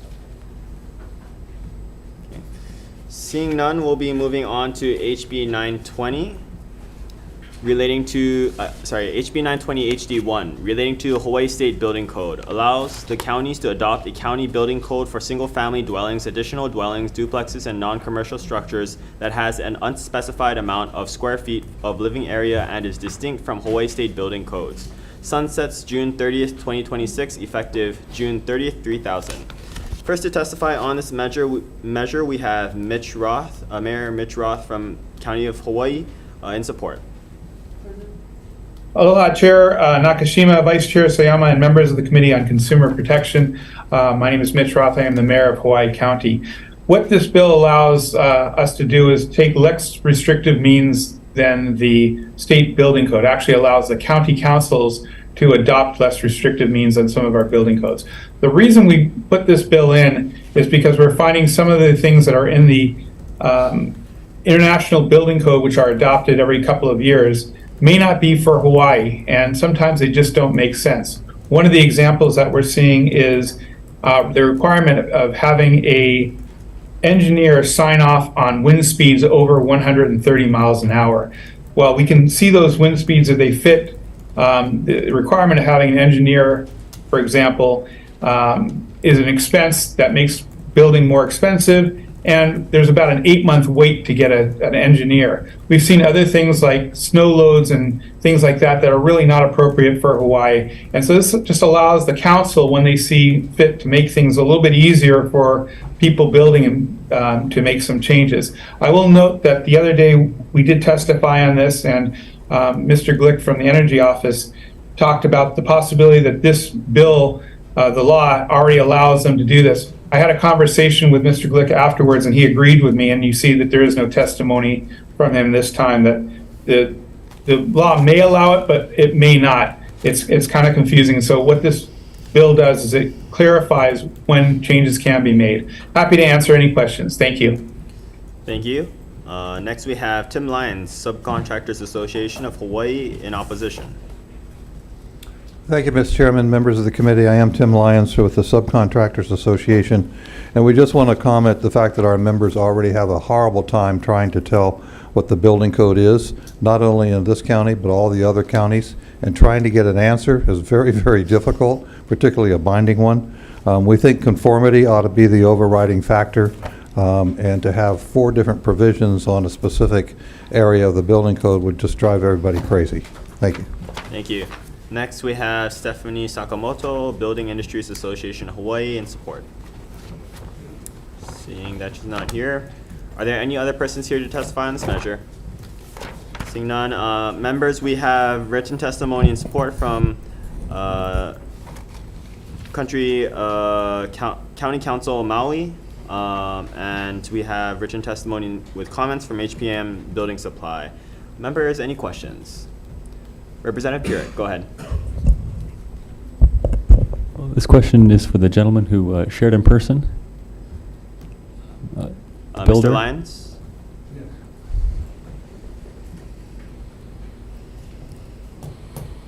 Thank you for being here, sir. You shared how this would add a 4th level of, maybe in your perspective, red tape for building codes. Is there a group of builders that support this in the Big Island? I'm not aware of that.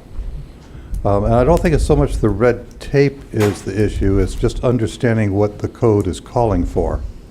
Those changes can be made, as was pointed out, by the council. An Oahu contractor that does some of his work here and some of his work perhaps on the Big Island is not likely to be privy to that until the building inspector tells him that you can't do it that way, tear it down.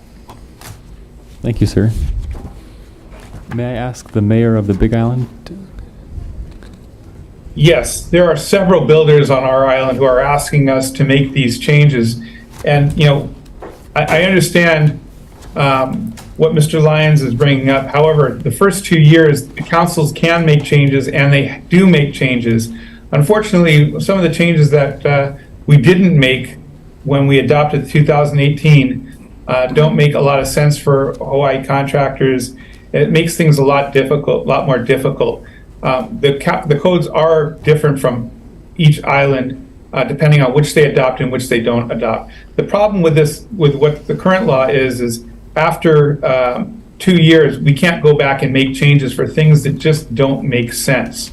And, you know, what we're seeing is people are having a difficult time. I agree with Mr. Lyons that people are having a difficult time. We're trying to make things a lot easier for people building and make the system run a lot faster than it's currently working out right now. Thank you, Mayor. Thank you, members. Representative Lowen. Thank you. I guess for Mayor Roth, the counties already can amend there's already a process by which the counties amend the building codes to address county-specific concerns. Is that correct, to your knowledge?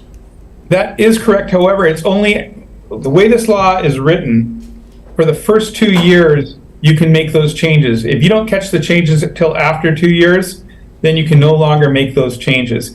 And we've found that in the 2018, there are things in there that are really slowing things down. Probably the biggest one of which is this whole requirement of needing to have a licensed engineer, who's basically, for the most part, just putting a stamp on, costing, you know, someone another $1,000, but we can't get engineers for about 8 months on Hawaii Island. So that's why we're trying to take things that don't make sense, that are slowing up the process and making them go a little bit quicker. And would your proposed process or your proposed, like, being able to just do this at any time, incorporate the same kind of process that the building codes are initially considered by when they're handed down from the State Building Code Council? Yes, you know, Mr. Glick the other day testified, he believed that when this law was written, that was really the purposes that they could do it. However, the way the law is written, with that last sentence talking about no later than 2 years after the adoption of the Hawaii State Building Code, it kind of makes it difficult to understand the intent of the bill. Of the law, excuse me. But then does it sort of give you the option of taking forever to update your building code every time there's a new set of codes? No, we still, Because you know, Hawaii what we're County saying was is already quite late to the game last time around, as I recall.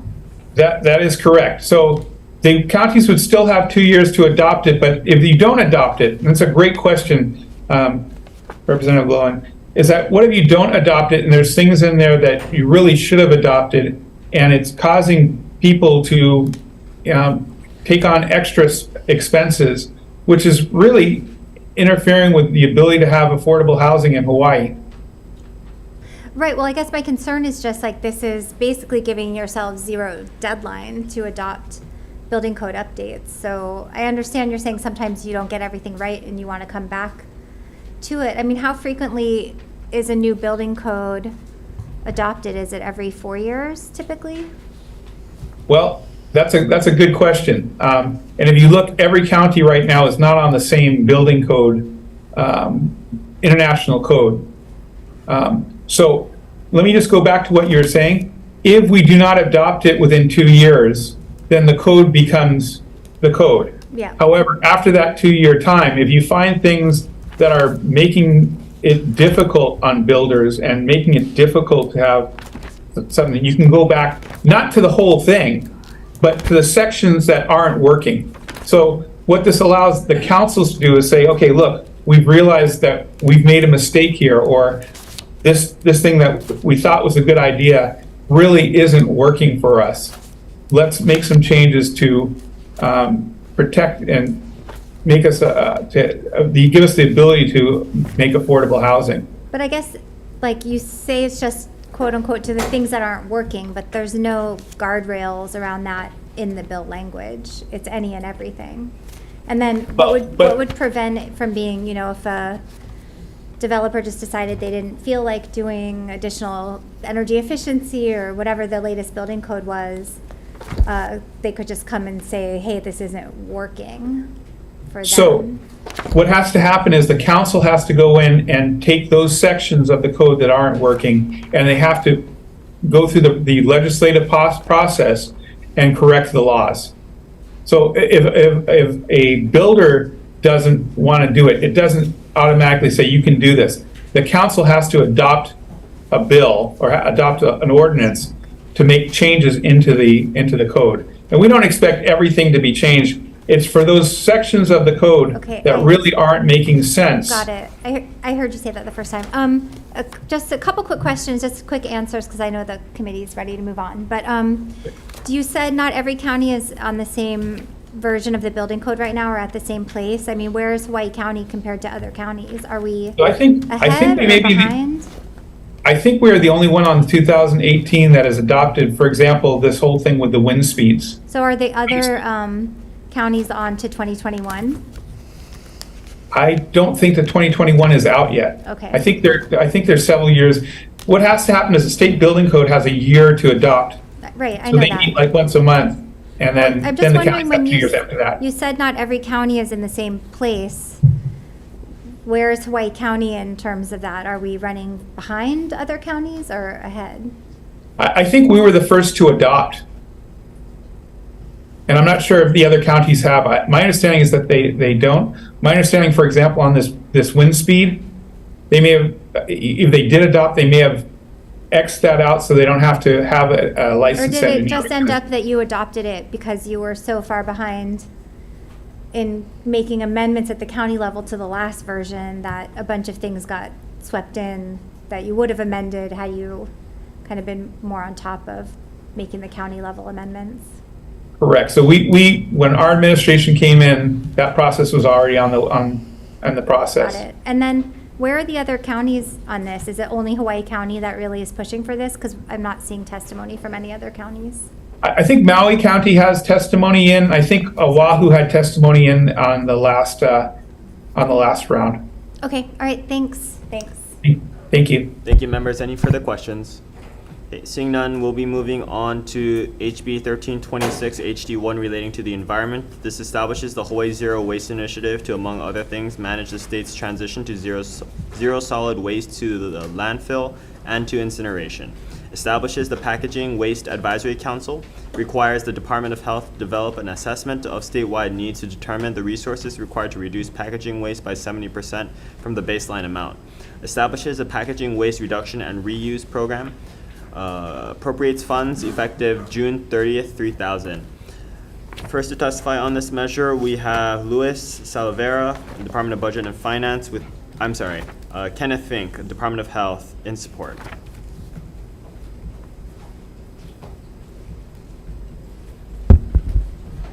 Good afternoon, Chair Nakashima, Vice Chair Sayama. My name is Michael Burke, and I'm with the Department of Health on behalf of Director Dr. Kenneth Fink. Department of Health submitted written testimony in support of HB 1326 HD1. We stand on our written testimony, and I'm available for questions. Thank you. Thank you. Next we have Jennifer Navarra from the Hawaii Environmental Change Agents Solid Waste Task Force, in support.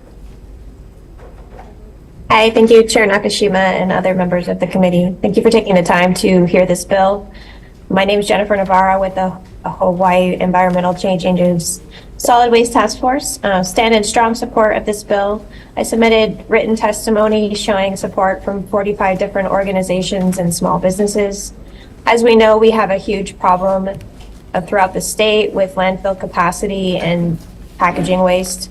In perpetuity, we've had the cost to manage that packaging waste on municipalities and on taxpayers. This bill would put some of the costs onto producers to help manage that packaging waste. And this is something that's happening across the country. 4 states have now passed producer responsibility bills. per packaging waste. What sets this bill apart from some of the other bills that have passed is that it really puts the priority on reducing and reusing packaging. That's not to say that we wouldn't consider recycling or composting. All of those components are very important, but it's important that we emphasize those, and especially in the context of Hawaii, where we're very far away from recycling markets and the cost of shipping and freight is so high, really reducing and reusing makes the most sense for Hawaii. This bill also really is not very prescriptive. It sets up a process to determine what we want in our producer responsibility program. And it sets up an advisory council to work with Department of Health. And so it is, doesn't have all the details. It allows for a formal process to figure out what is the best solution for Hawaii to reduce the amount of packaging waste that's being landfilled and incinerated. Thank you. Thank you. Next we have Ted Boland from the Hawaii Reef and Ocean Coalition and Climate Protectors Hawaii in support. Thank you, Chair Nakashima, Vice Chair Sayama, members of the committee. Ted Boland has said for the Hawaii Reef and Ocean Coalition and Climate Protectors Hawaii. Hawaii needs to reform the way we handle our solid waste. We have a landfill crisis in capacity on every single county, and taxpayers are currently footing the whole bill for handling of solid waste. The producers should be paying some of those costs for the waste that they produce. Incineration is used on Oahu, and it seems like a good answer, but it's not. It's very bad for the environment and for the climate, and it's quite expensive. Recycling alone, recycling good, but it's not the answer. We've got limitations because of our location, because of our lack of facilities, and because of some of our sorting problems in the way it's handled. So we need to reduce by reuse and refill and move to a more circular system of use of products so that we're not disposing of everything that we make.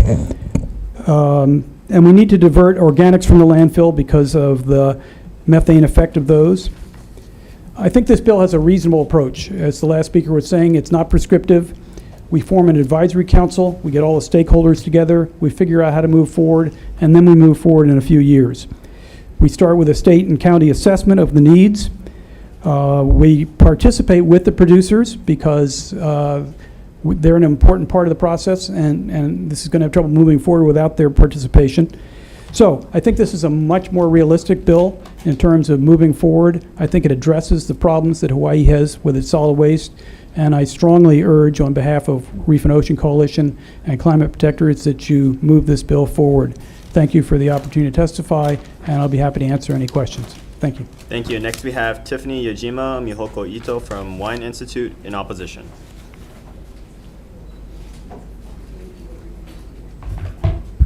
Good afternoon, Chair Nakashima, Vice Chair Sayama, members of the committee. Mihoko Ito, on behalf of the Wine Institute, we respectfully oppose this bill.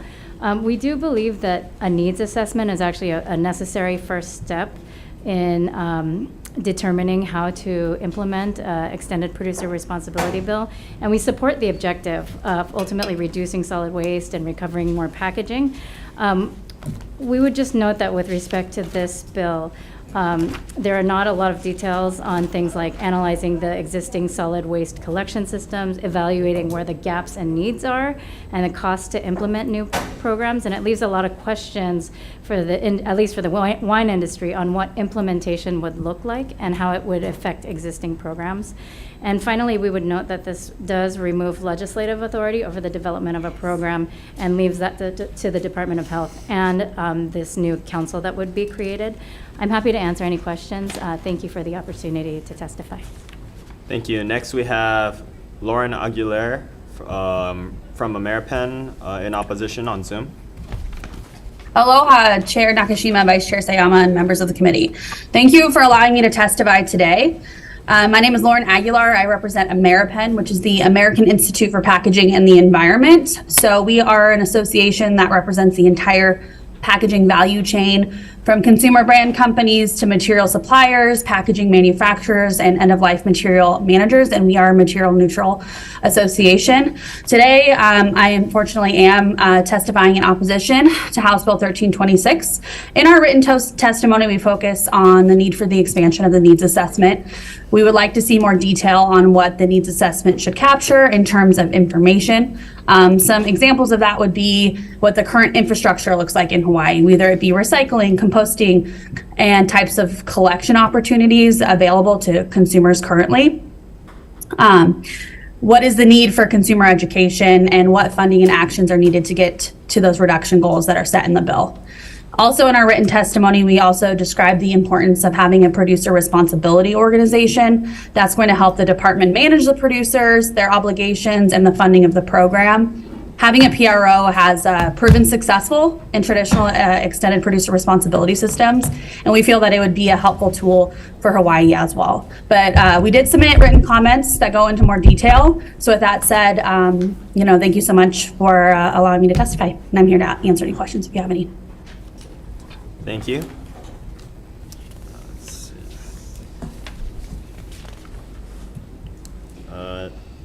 Next to testify on this measure, we have Matt Geyer in support. Aloha again, Chair, Vice Chair. Thank you for hearing this measure. It's an urgent problem we need to fix. There's too much stuff coming into Hawaii that we can't recycle here. It doesn't biodegrade. A lot of it isn't recycled anywhere. And we just need to really reduce that as much as possible. So I thank you for hearing this, and please support it. Aloha. Thank you. Are there any other persons here to testify on this measure? Please go ahead.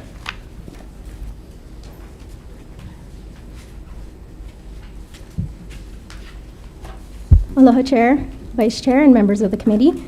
Mahalo for letting me testify on behalf of myself. My name is Yvonne Yoro, and I stand on my written testimony testifying in support of HB 1326 HD1.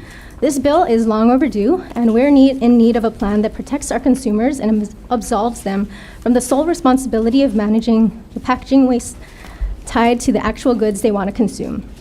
This bill will help place the burden of responsibility on the producers packaging the goods and is a step toward reducing the waste entering our landfills and incinerators. I acknowledge the testimony in opposition of this bill, and I am aware that there's a process that needs to be ironed out in order to best step into what the intent of this bill is.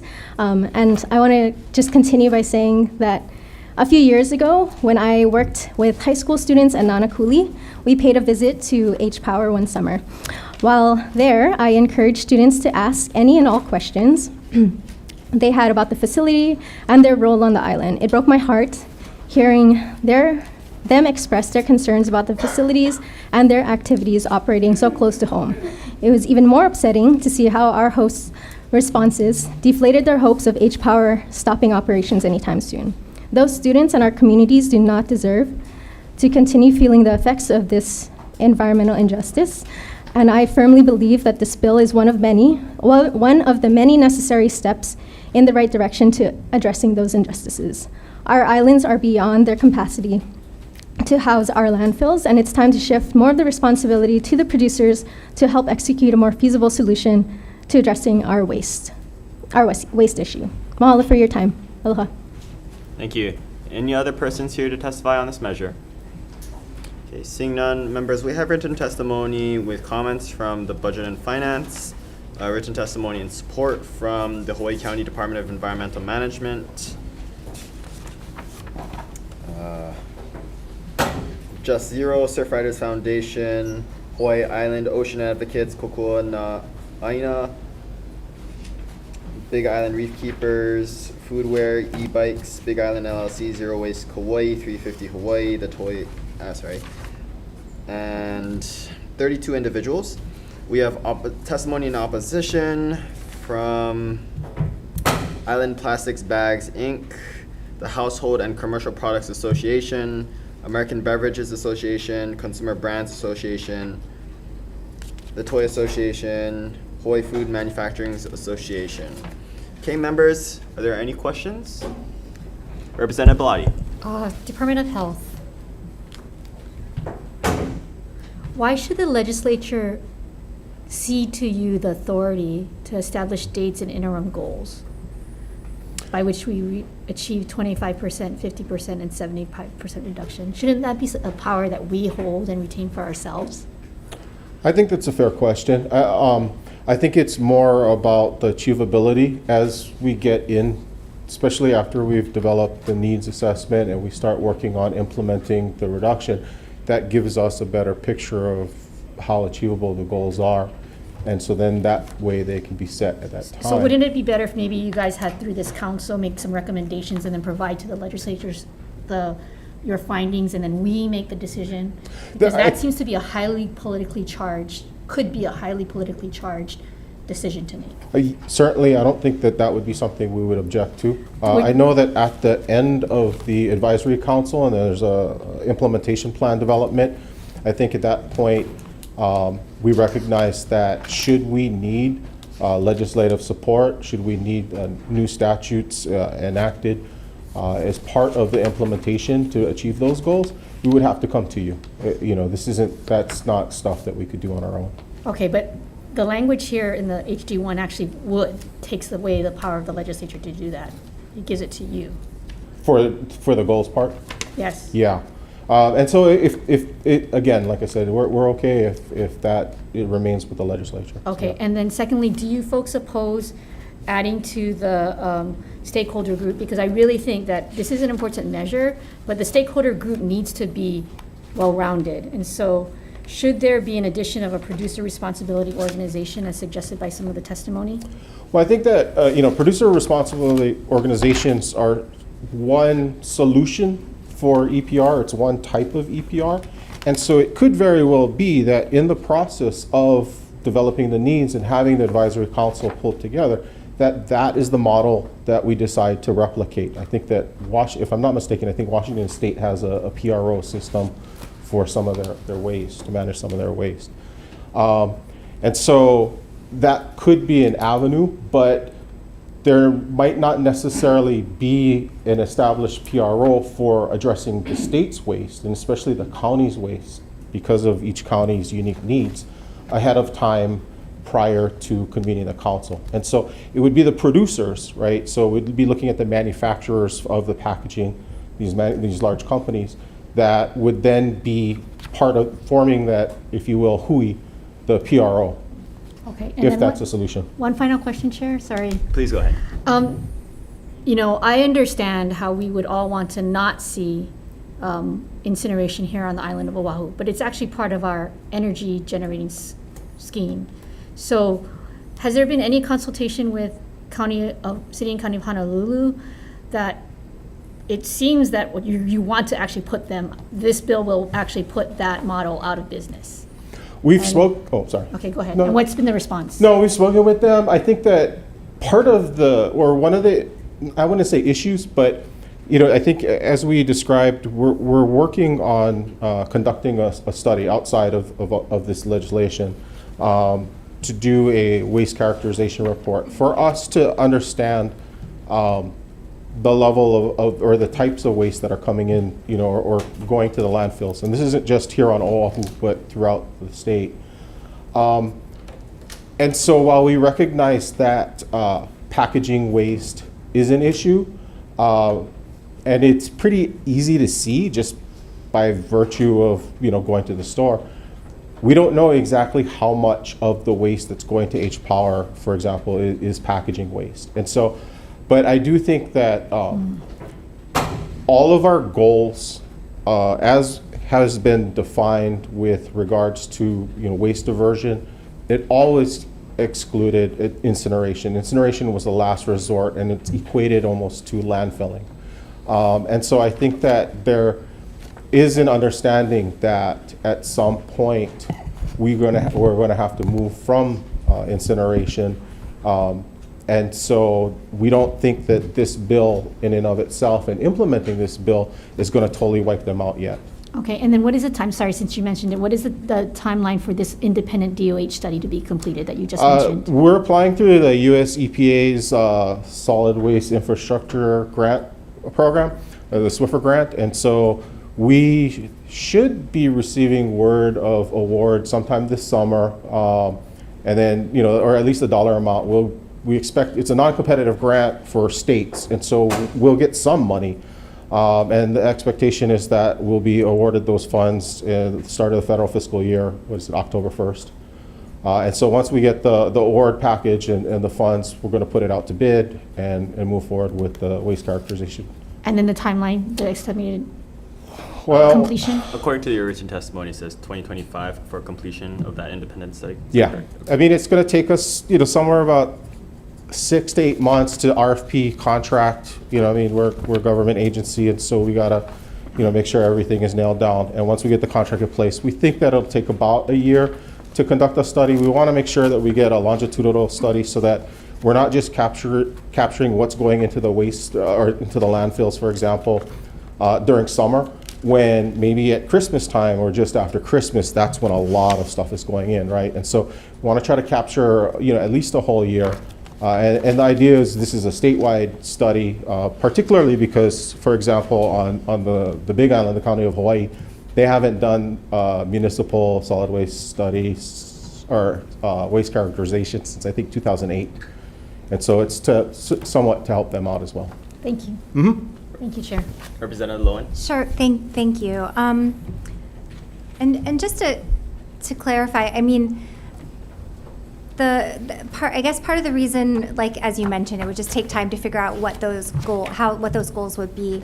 I mean, I guess even if in this bill we do sort of delegate that in rulemaking authority to Department of Health, if the legislature did want to step in and do something, I mean, we still have the power to do that by rewriting the HRS as we do here every day. I would assume that if we said 10%, that someone in the legislature would put their foot down and say no. Yeah. And certainly, I'm not suggesting that that's what we would do, but as an extreme hypothetical. And then just a question about the H-Power question, because I think that's a legitimate concern, but even with our best efforts, and if we pass this year and everybody's on board working as hard as we can, it's still going to be a lot of waste going to H-Power for the foreseeable future, even with all the best efforts underway to divert packaging waste and implement other types of EPR and reduce the amount of waste that does go to incineration. It's still going to have a feedstock for quite some time. Yeah, I mean, our goal is to address solid waste issues,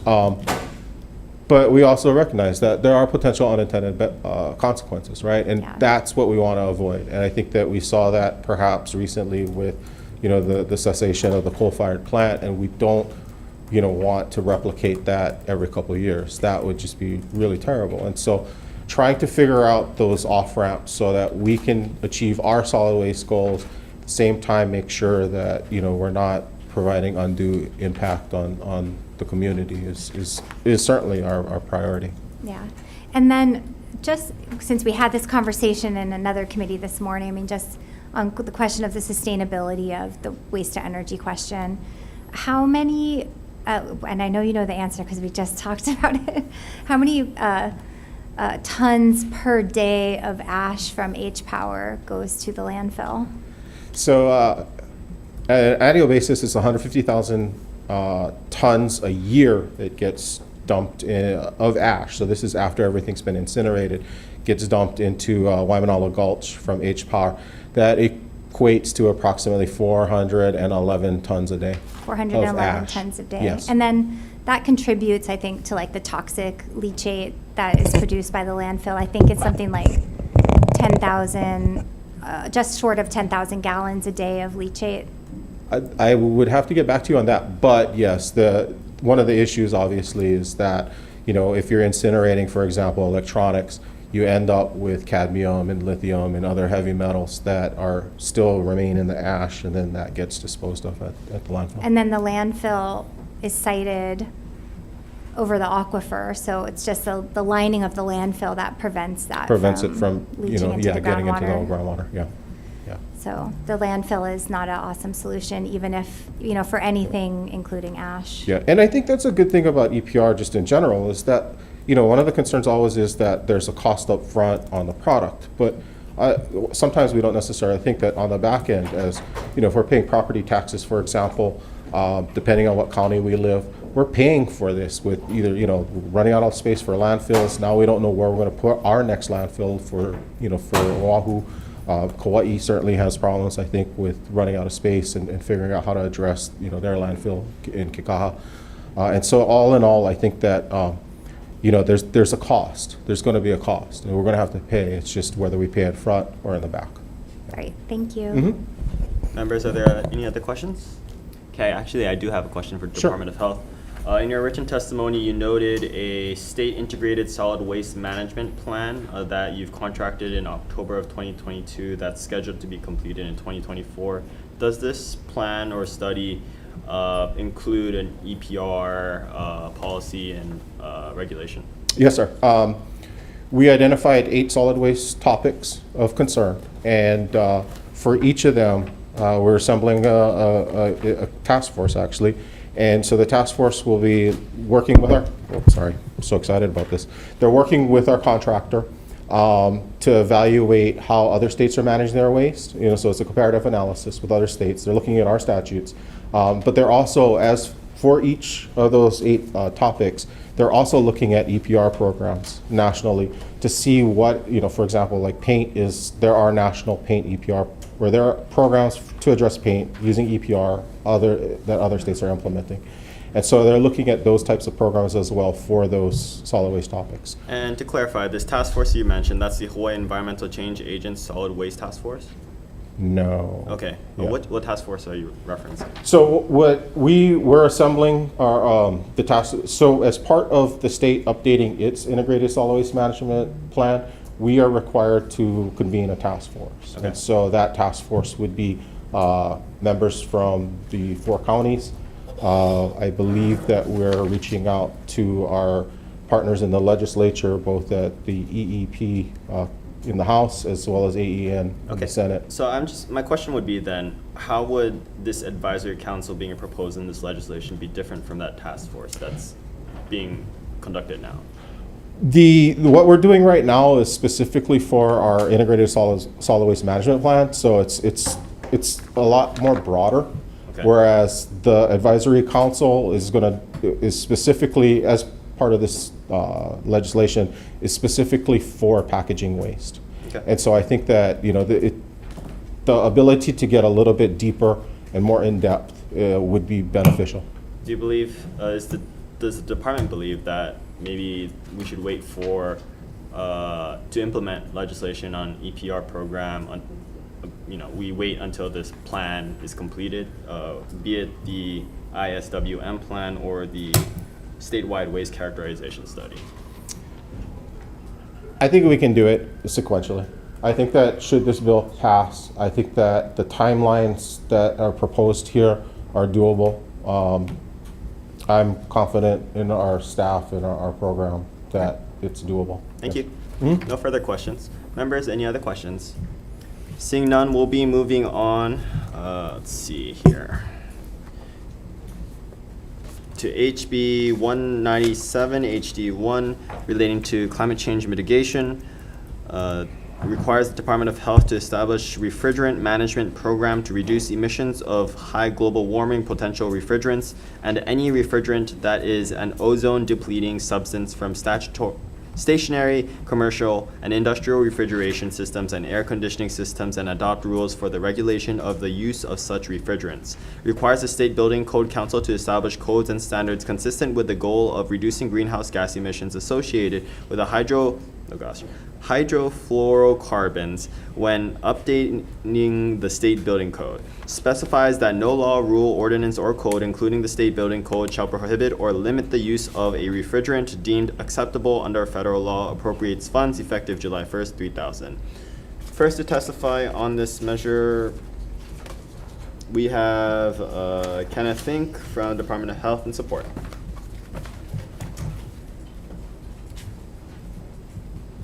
Good afternoon, Chair and Vice Chair, committee members. My name is Mary Ann Rossio from the Department of Health. The department stands on its written testimony in support, and we're here if you have questions. Thank you. Thank you. Next, we have Ted Bolin from the Climate Protectors Hawaii in support. Thank you, Chair Nakashima, Vice Chair Sayama, members of the committee. Ted Bolin on behalf of the Climate Protectors Hawaii, in strong support of this bill. We have in refrigerants a chemical that's used widely, hydrofluorocarbons, that is a really bad greenhouse gas. It's up to 1,000 times worse than carbon. So it's really essential that we not, first of all, that we move away from that, but also that we not allow it to escape. So this bill, I think, is a good idea to help prevent the release of these chemicals and to lead to the replacement of them. We've got a climate emergency declared by the legislature, and this bill would be an important part of preventing that emergency from getting worse. Thank you for the opportunity to testify. I'm available for any questions. Thank you. Next, we have Matthew Geyer, individual in support. Aloha again, Matthew Geyer, Hawaii Environmental Change Agents, testifying as an individual. Strong support. Thank you very much. Thank you. Any other persons here to testify on this measure, please go ahead.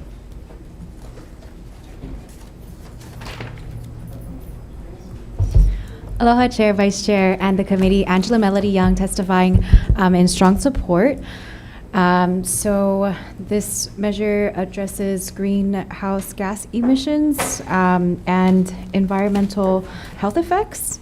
So we are in support because of the detrimental effects greenhouse gas has on our environment. And I was talking to a energy analyst, and the question was like, how are we going to make homes more energy efficient? How are we going to address energy sustainability? And how will the government move towards addressing greenhouse gas efficiently?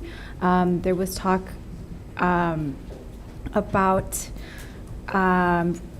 addressing the fossil fuels and the oil that we currently use, and how to use alternative sources for energy instead. So previously, China was the largest emitter of fossil fuels and coals, but now the U.S. is. So any way that we can address these environmental matters is imperative for the health of our Earth. Thank you for the opportunity to testify. Thank you. Any other persons here to testify on this measure? Okay, seeing none, members, we also have written testimony in support from the State Hawaii Climate Change Mitigation and Adaptation Commission, the Hawaii Environmental Change Agency's Decarbonization of Buildings Task Force, 350 Hawaii, and several individuals in support, as well as Kauai Climate Action Coalition. Members, are there any questions? Representative Lowen. Thanks. Department of Health, please.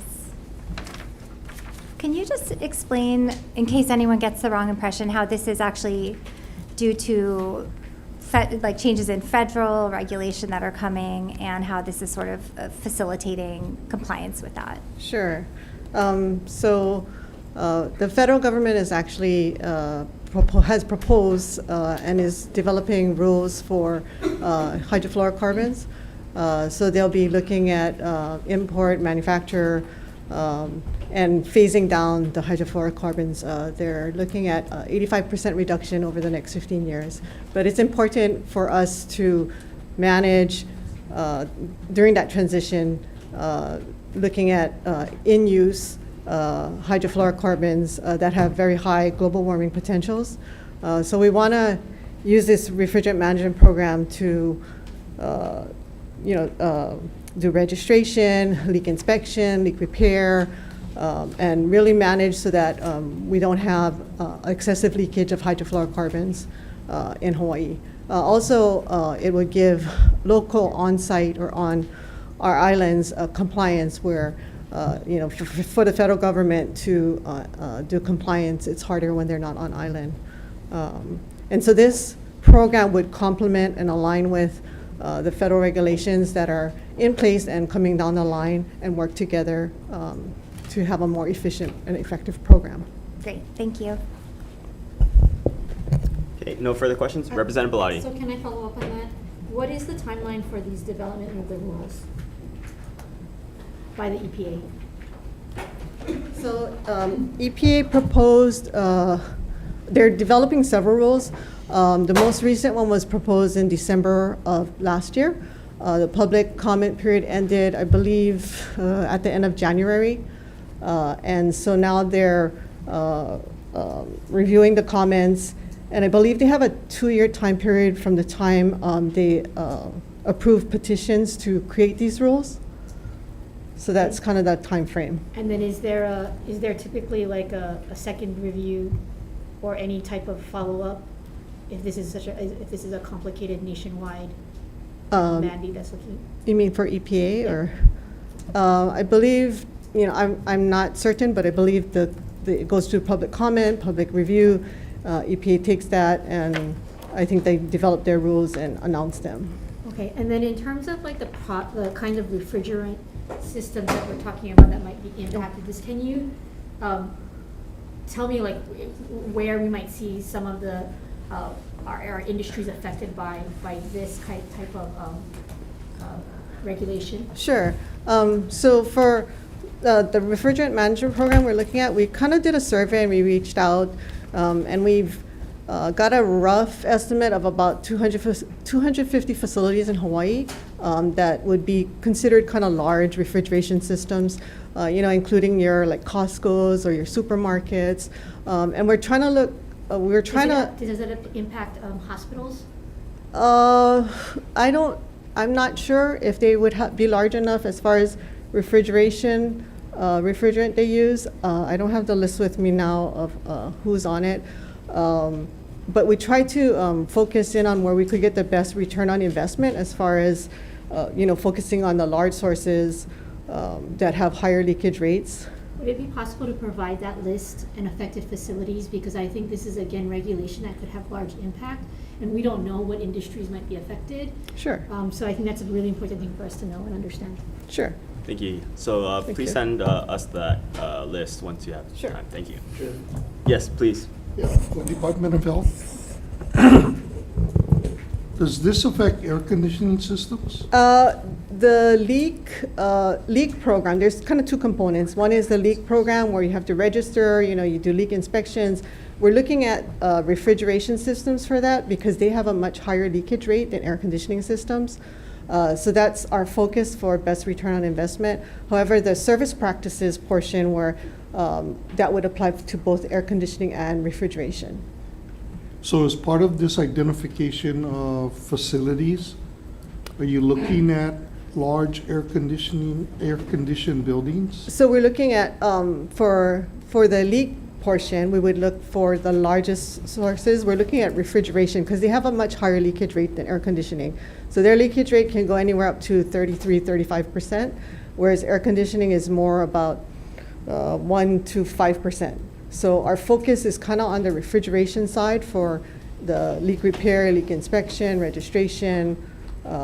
Again, we're looking at, for that leak portion of the program, to focus on the best return on our investment. Yeah, but what about volume of product? Yeah, so we would set a minimum threshold level where we don't want to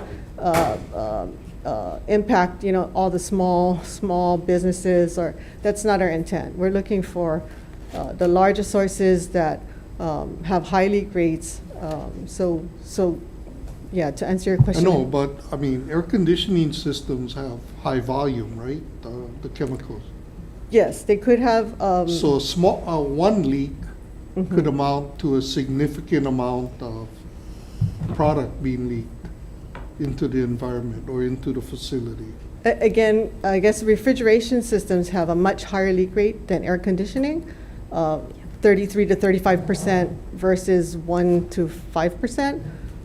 So for our leak portion, we are looking at refrigeration systems, but for the second part of the program, which is having a certified technician, if they do any kind of charging or using certified equipment, that would apply to everything.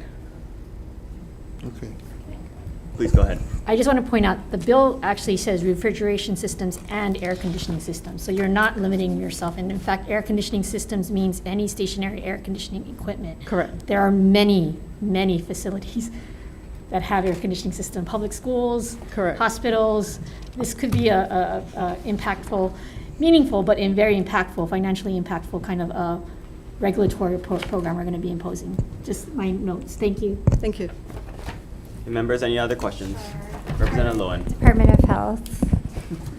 Sorry, just to clarify though, there's two parts to the bill, and under the refrigerant management part, it does only apply to refrigeration systems. And then the part two, as you mentioned, so it effectively exempts air conditioning. From the first part, yes. First part, Yes, yes. And then the second part does include the air conditioning Correct, question. correct. Yes. And then regardless of whether the state implements this program or not, the federal regulations are still coming. Yes, the federal regulations so. are still coming, and we're trying to align with them and complement them. So we're not trying to, do anything that conflicts or creates more of a burden on Hawaii sources, because the federal regulations, as you said, are coming. Great, thank you. Thank you, members. Any other questions? Okay, seeing none, we'll be moving on to HB 748 HD1 relating to environmental protection.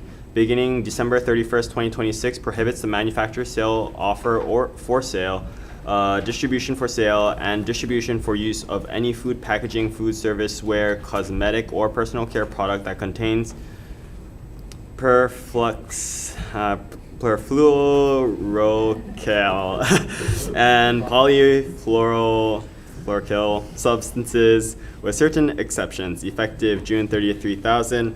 First to testify on this measure, we have Kenneth Fink from the Department of Health and Support. Good afternoon, Chair, Vice Chair, members of the committee. My name is Grace Simmons. I represent the Department of Health, and we stand with our written testimony in support of this measure, along with the amendments that were added. And I'm here for questions. Thank you. Thank you. Next, we have Ted Bowen from the Hawaii Reef and Ocean Coalition and Climate Protectors of Hawaii in support. Thank you, Chair Nakashima, Vice Chair Sayama, members of the committee. Ted Bowen on behalf of the Hawaii Reef and Ocean Coalition and the Climate Protectors Hawaii. PFAS, or forever chemicals, and I believe it's perfluoroalkyl. Shouldn't have gone there. Thought I could do it. It's a tough one. We refer to these as forever chemicals because they don't go away, and they are a permanent health risk. They have been linked to kidney cancer, liver damage, increased cholesterol, high blood pressure, impacting birth weight rates, etc. So this is a really serious health problem, and the only thing we can do is prevent these from coming into Hawaii. So the groups I represent are in strong support of this bill and urge you to pass. Once they're here, we are going to have almost no ability to control them. So it's important that we do this.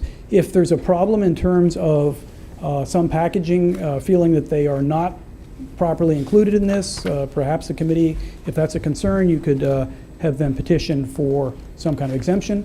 I wouldn't be opposed to adding language like that, but I think it's very important that we have in our law a provision to prevent these chemicals from coming in, because they are really bad news. Thank you for the opportunity to testify. Thank you.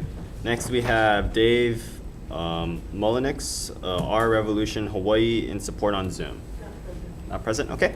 Are there any other persons here to testify on this measure? Please go ahead. Aloha, Kayaka, Chair, Vice Chair, and the committee. Angela Melody Young testifying in strong support. So accordingly, the purpose of this act is to prohibit the manufacturer, sale, offer for sale, or distribution for sale and distribution for use of any food packaging, food service ware, cosmetic, and or personal care product that contains PFAS. So what is a PFAS? PFAS are a group of chemicals made by humans, and it can be found in many consumer products and industrial processes, such as cleaning products, water-resistant fabrics, rain jackets, umbrellas, tents, grease-resistant paper, non-stick cookware, personal shampoo, eye makeup, And the way that we get exposed to it, the very toxic chemical, is drinking contaminated municipal water or eating fish with high levels of PFAS, eating food grown or raised near places that made PFAS. And currently there are no federal regulations for PFAS. However, some states have developed their own regulations. And the City Council did recently implement the single-use plastic ordinance, and that was very effective in addressing toxic environmental substances. So I think there should be consideration to work with the city in partnership with the state to implement such policies. Thank you for the opportunity to testify. Thank you. Any other persons here to testify on this measure? Seeing none, members, we do have written testimony in support by several individuals, as well as written testimonies in opposition from the Chamber of Commerce Hawaii, American Chemistry Council, and written testimony with comments from Maui Chamber of Commerce. Members, any questions? Okay, seeing none, we'll be moving on to HB 517 HD1 relating to health data sharing. This establishes the Hawaii Health Data Exchange Framework, establishes a working group to assist the Department of Health on legislation developing and implementing the framework, requires certain healthcare organizations to execute a health data sharing agreement by, that's September 1st, 2032, establishes deadlines for certain entities to begin sharing health information, appropriates funds effective June 30th, 3000. First to testify on this measure, we have Kenneth Fink, Department of Health and Support. Department will stand on its testimony. We're available for questions. Thank you. Thank you. Next we have Jennifer Deisman, HMSA, in support.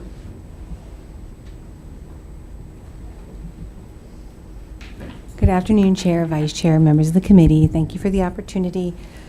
So we greatly appreciate the Chair hearing this measure, and we also greatly appreciate the Health Committee passing this measure out. But I think in reality, this measure is ahead of its time. As you'll see from the pile of testimony you have in opposition to this bill from our partners and stakeholders, unfortunately, I think we're not ready for this. HMSA very much supports healthcare data sharing across the entire ecosystem, along with it being shared with HMSA in real time, so that we can ensure affordability, clinical integration, and most importantly, so we can get at the actual issue of inequities in our healthcare system, particularly for our Native Hawaiian Pacific Islander community. And so we believe that ultimately we will certainly work on this issue during the interim, as well as come back to you next year and year after, because honestly, until we get to the point where we're sharing data in the healthcare ecosystem equitably and across the whole system, we probably won't actually be able to address those inequities. So we appreciate, again, you all hearing this bill, but at this point, I think we're going to have to look at this next year instead. Thank you. Thank you. Next, we have Hilton Rathel from the Healthcare Association of Hawaii in opposition. Good afternoon, Chair, Vice Chair, members of the committee. My name is Hilton Rathel, Presidency of the Healthcare Association. We are testifying in opposition to the member to this bill, HB 517. We are concerned about the lack of clarity regarding the potential benefit of such a data exchange, how material the benefit is, and to whom the benefit accrues. We're also concerned about lack of clarity regarding what additional technology is needed for such an exchange. We already have an information exchange, and there are pending federal laws that may dictate additional requirements and directives regarding a health information exchange. And because of the lack of clarity regarding the technology needed, there is no clarity regarding the costs involved, what other resources are needed, and the source of any funding to implement this exchange.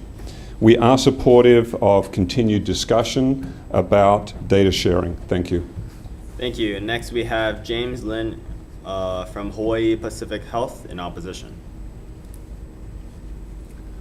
Hello, Chair, Vice Chair, Committee. Thank you for listening to my testimony. My name is Dr. James Lin. I am a pediatric hospitalist at Kapiolani Medical Center and Vice President of Information Technology. We are in opposition to this bill. We support deferral of this bill for as proposed earlier. The concerns that HAH has proposed are the same concerns that we have of funding an unfunded mandate especially for independent providers and smaller healthcare entities will be a significant burden administratively as well as financially.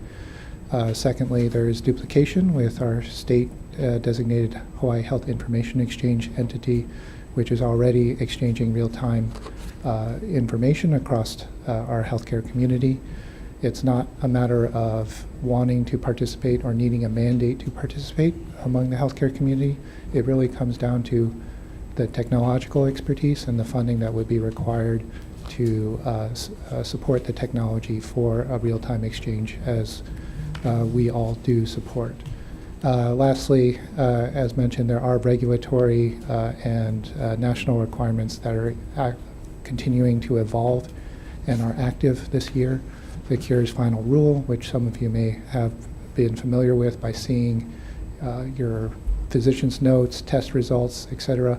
That is an example of some of the federal guidelines that are going currently with patient access as well as exchange between healthcare, and a trusted exchange framework and common agreement is underway this calendar year, with the first national exchanges just recently announced this week. So we feel this bill is duplicative of some of that work and could unnecessarily complicate an already complicated information exchange landscape. Thank you. Thank you. Next we have Francis Chan from the Hawaii Health Information Exchange with comments. Good afternoon, Chair, Vice Chair, and committee members. I'm Francis Chan, CEO of Hawaii Health Information Exchange, and thank you for giving me the opportunity to testify. I do stand on the testimony that I've submitted as comments, and I just heard that Ms. Deesman suggested this bill be deferred for further consideration. And I do support that concept because there are a lot of unknowns that need to be sorted out. We do support broad participation of health information exchange because we've been doing this for the last 16 years, and actively engage and achieve a lot of results. But then again, I do think that we need to find ways to further advance the exchange of health information, and it really is something that's worth further discussion. Thank you. Thank you. Next we have Harold Moscow from the Queens Health System in opposition. Good afternoon, Chair, Vice Chair, members of the committee, and thank you for the opportunity to testify this afternoon. Queens Health System is standing in opposition to this bill, and we do support deferring it as well. Some of the big challenges have already been called out, but I would just reinforce that this is an unfunded mandate that's going to place a heavy burden and an undue burden unnecessarily on the small providers in the community. Secondarily, the largest concern that we have is there's a huge amount of duplicative responsibility under the federal regulations that already mandate a lot of what's being asked for this. So this is unnecessary, duplicative, and because of the unfunded mandate, places an unduly heavy burden on all the small providers in the community. Thank you. Thank you. Next we have Greg Carlson from Kaiser Permanente in opposition.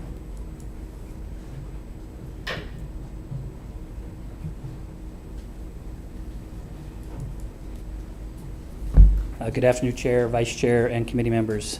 So my name is Greg Carlson, Executive Director for Information Technology at Kaiser Permanente Hawaii and Maui Health Systems. Kaiser Permanente opposes House Bill 517 HD1. We have many concerns about this proposed legislation, and you've heard a lot of those concerns from my peers from Queens, HPH, and HAH. So we really humbly ask that you do indefinitely defer this position at this time, and thank you for your time. Thank you. Next we have Gary Young from Wilcox Health in opposition.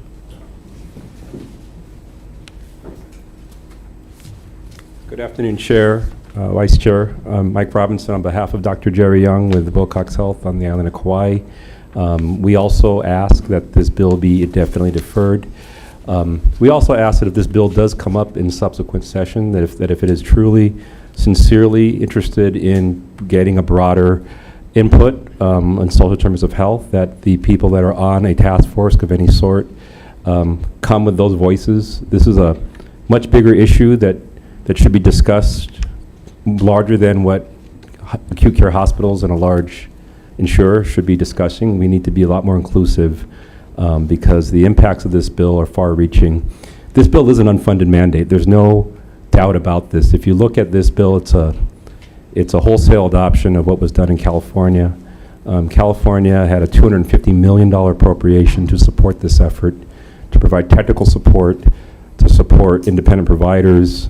So we ask that some thought and consideration is done in planning before we exacerbate what we're already seeing in terms of the healthcare workforce. This is not the type of bill, if it's unfunded, that would help independent providers come to our state. It hits the bottom line. And anything that we're not currently doing, it's purely because it's not being resourced. There's been great work that's being done with HHIE over the many years. And so, again, we were really concerned about the aspects of this being an unfunded mandate, and we hope that if it does come up again, that this legislature seriously consider what the state would have to provide in terms of funding to make it work, if it is in fact going to be modeled after what was done in California, which we would prefer our own homegrown solutions to. So thank you for this opportunity to testify, and we thank you for considering and definitely defer this bill. Thanks. Thank you. Next we have Angela Pratt in opposition. Okay, not here. Are there any other persons here to testify on this measure? Please go ahead. Aloha Kayaka, Chair, Vice Chair, and the committee. Angela Melody Young testifying on behalf of CARES. And we neither oppose nor support the measure, so we're just going to provide comments. We think that the intent of the measure is good, to integrate data, but perhaps the way it's written and the mechanisms isn't perfect.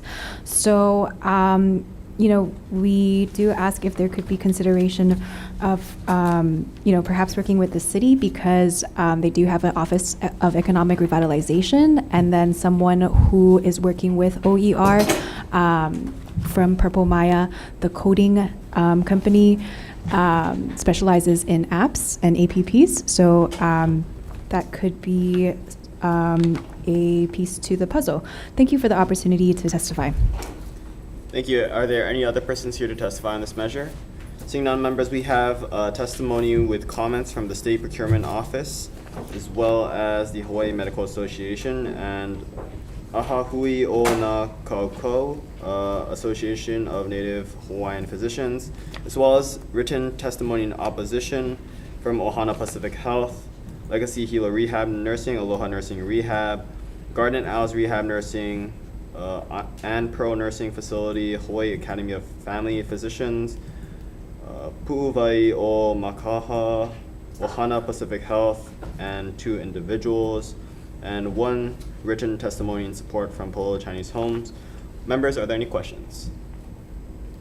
Seeing none, we'll take a short recess for decision-making. Recess.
Committee on Commerce, Consumer Protection and Commerce for decision-making on the Thursday, February 16th agenda.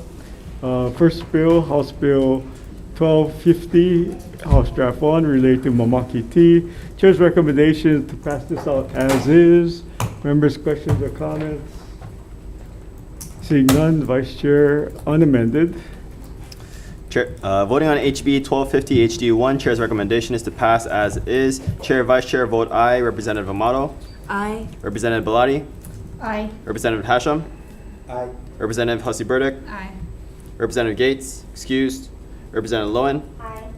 Representative Onishi? Aye. Representative Tam? Aye. Representative Pure?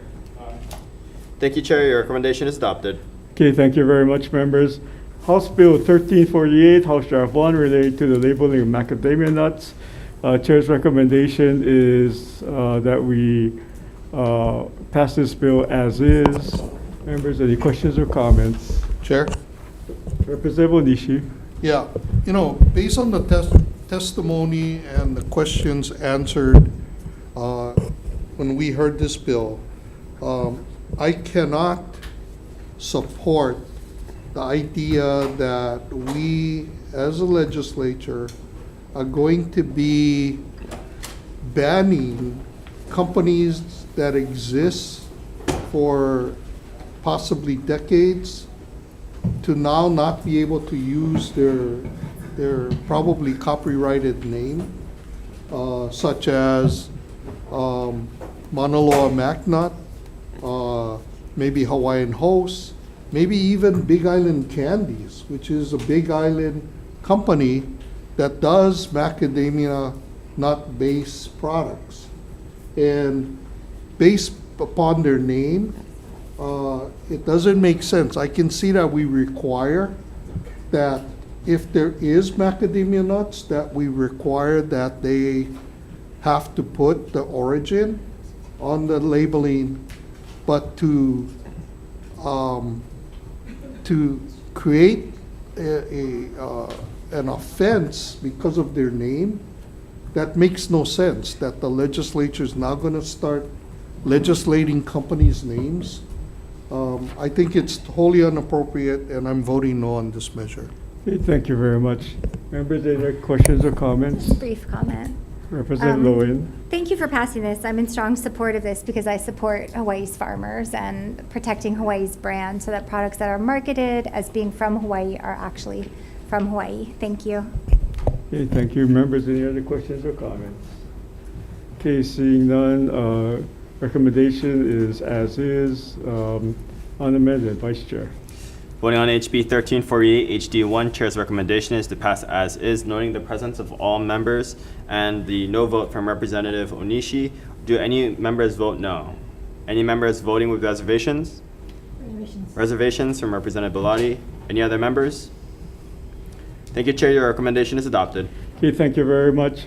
Members, House Bill 1030 relating to the Public Utilities Commission Special Fund carryover balance. Chair's recommendation is to pass this as is. Members, any questions or comments? Seeing none, Vice Chair, unamended.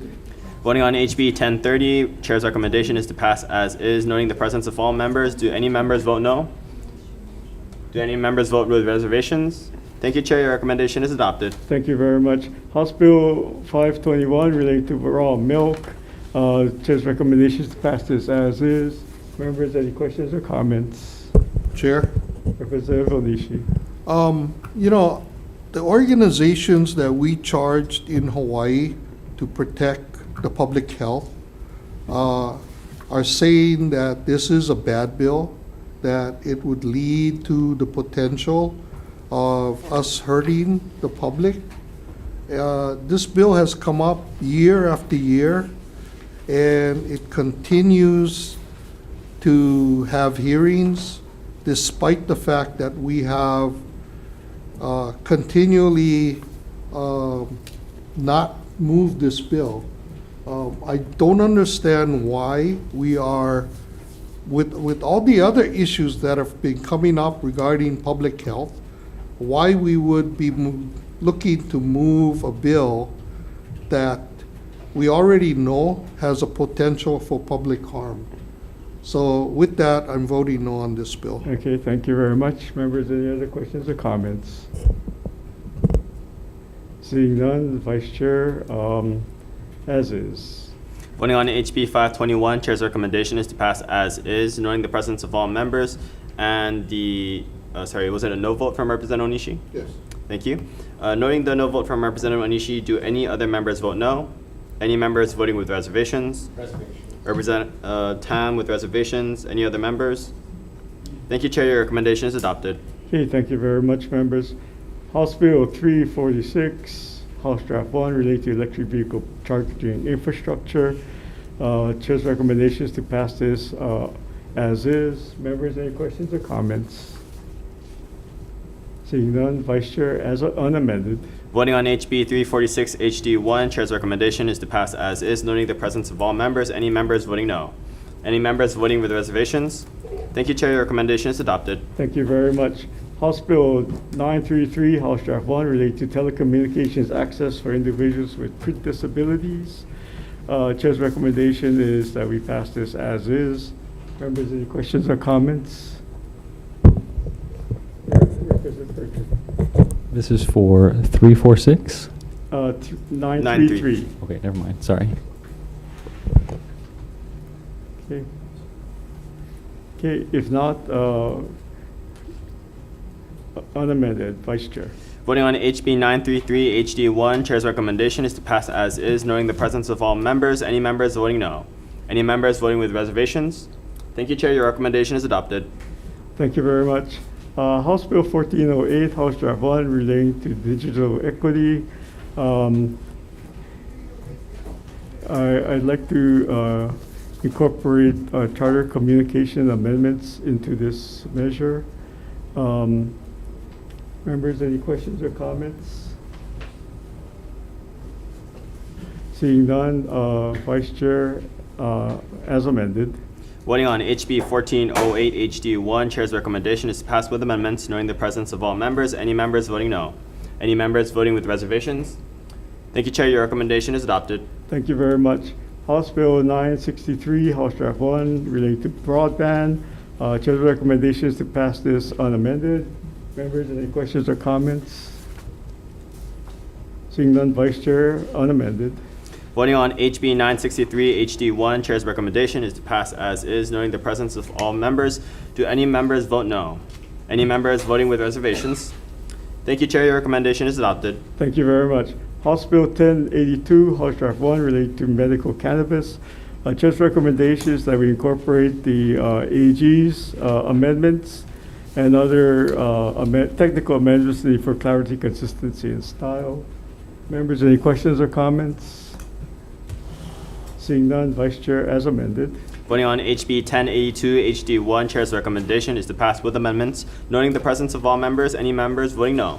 Any members voting with reservations? Thank you, Chair. Your recommendation is adopted.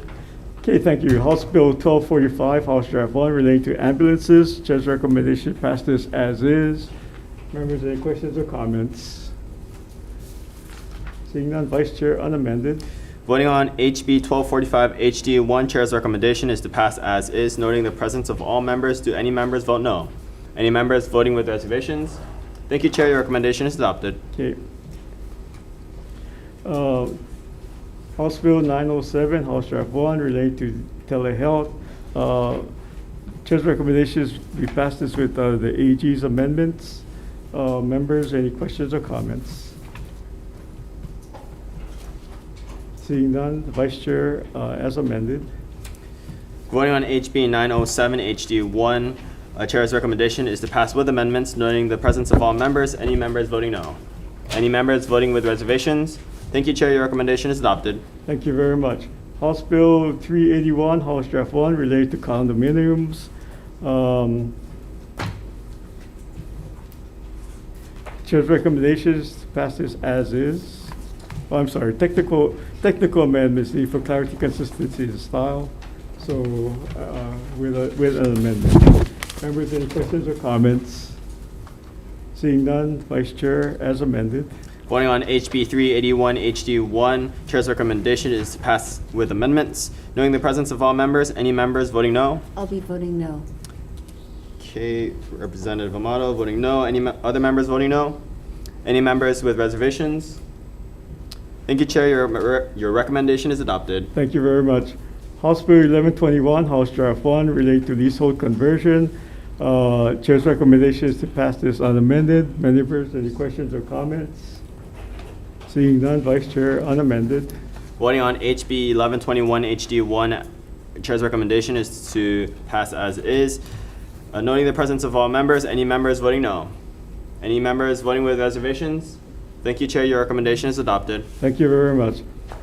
House Bill 978, House Draft 1, relate to purchase of health and human services.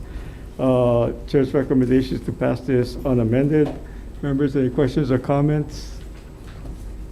Seeing none, Vice Chair, unamended.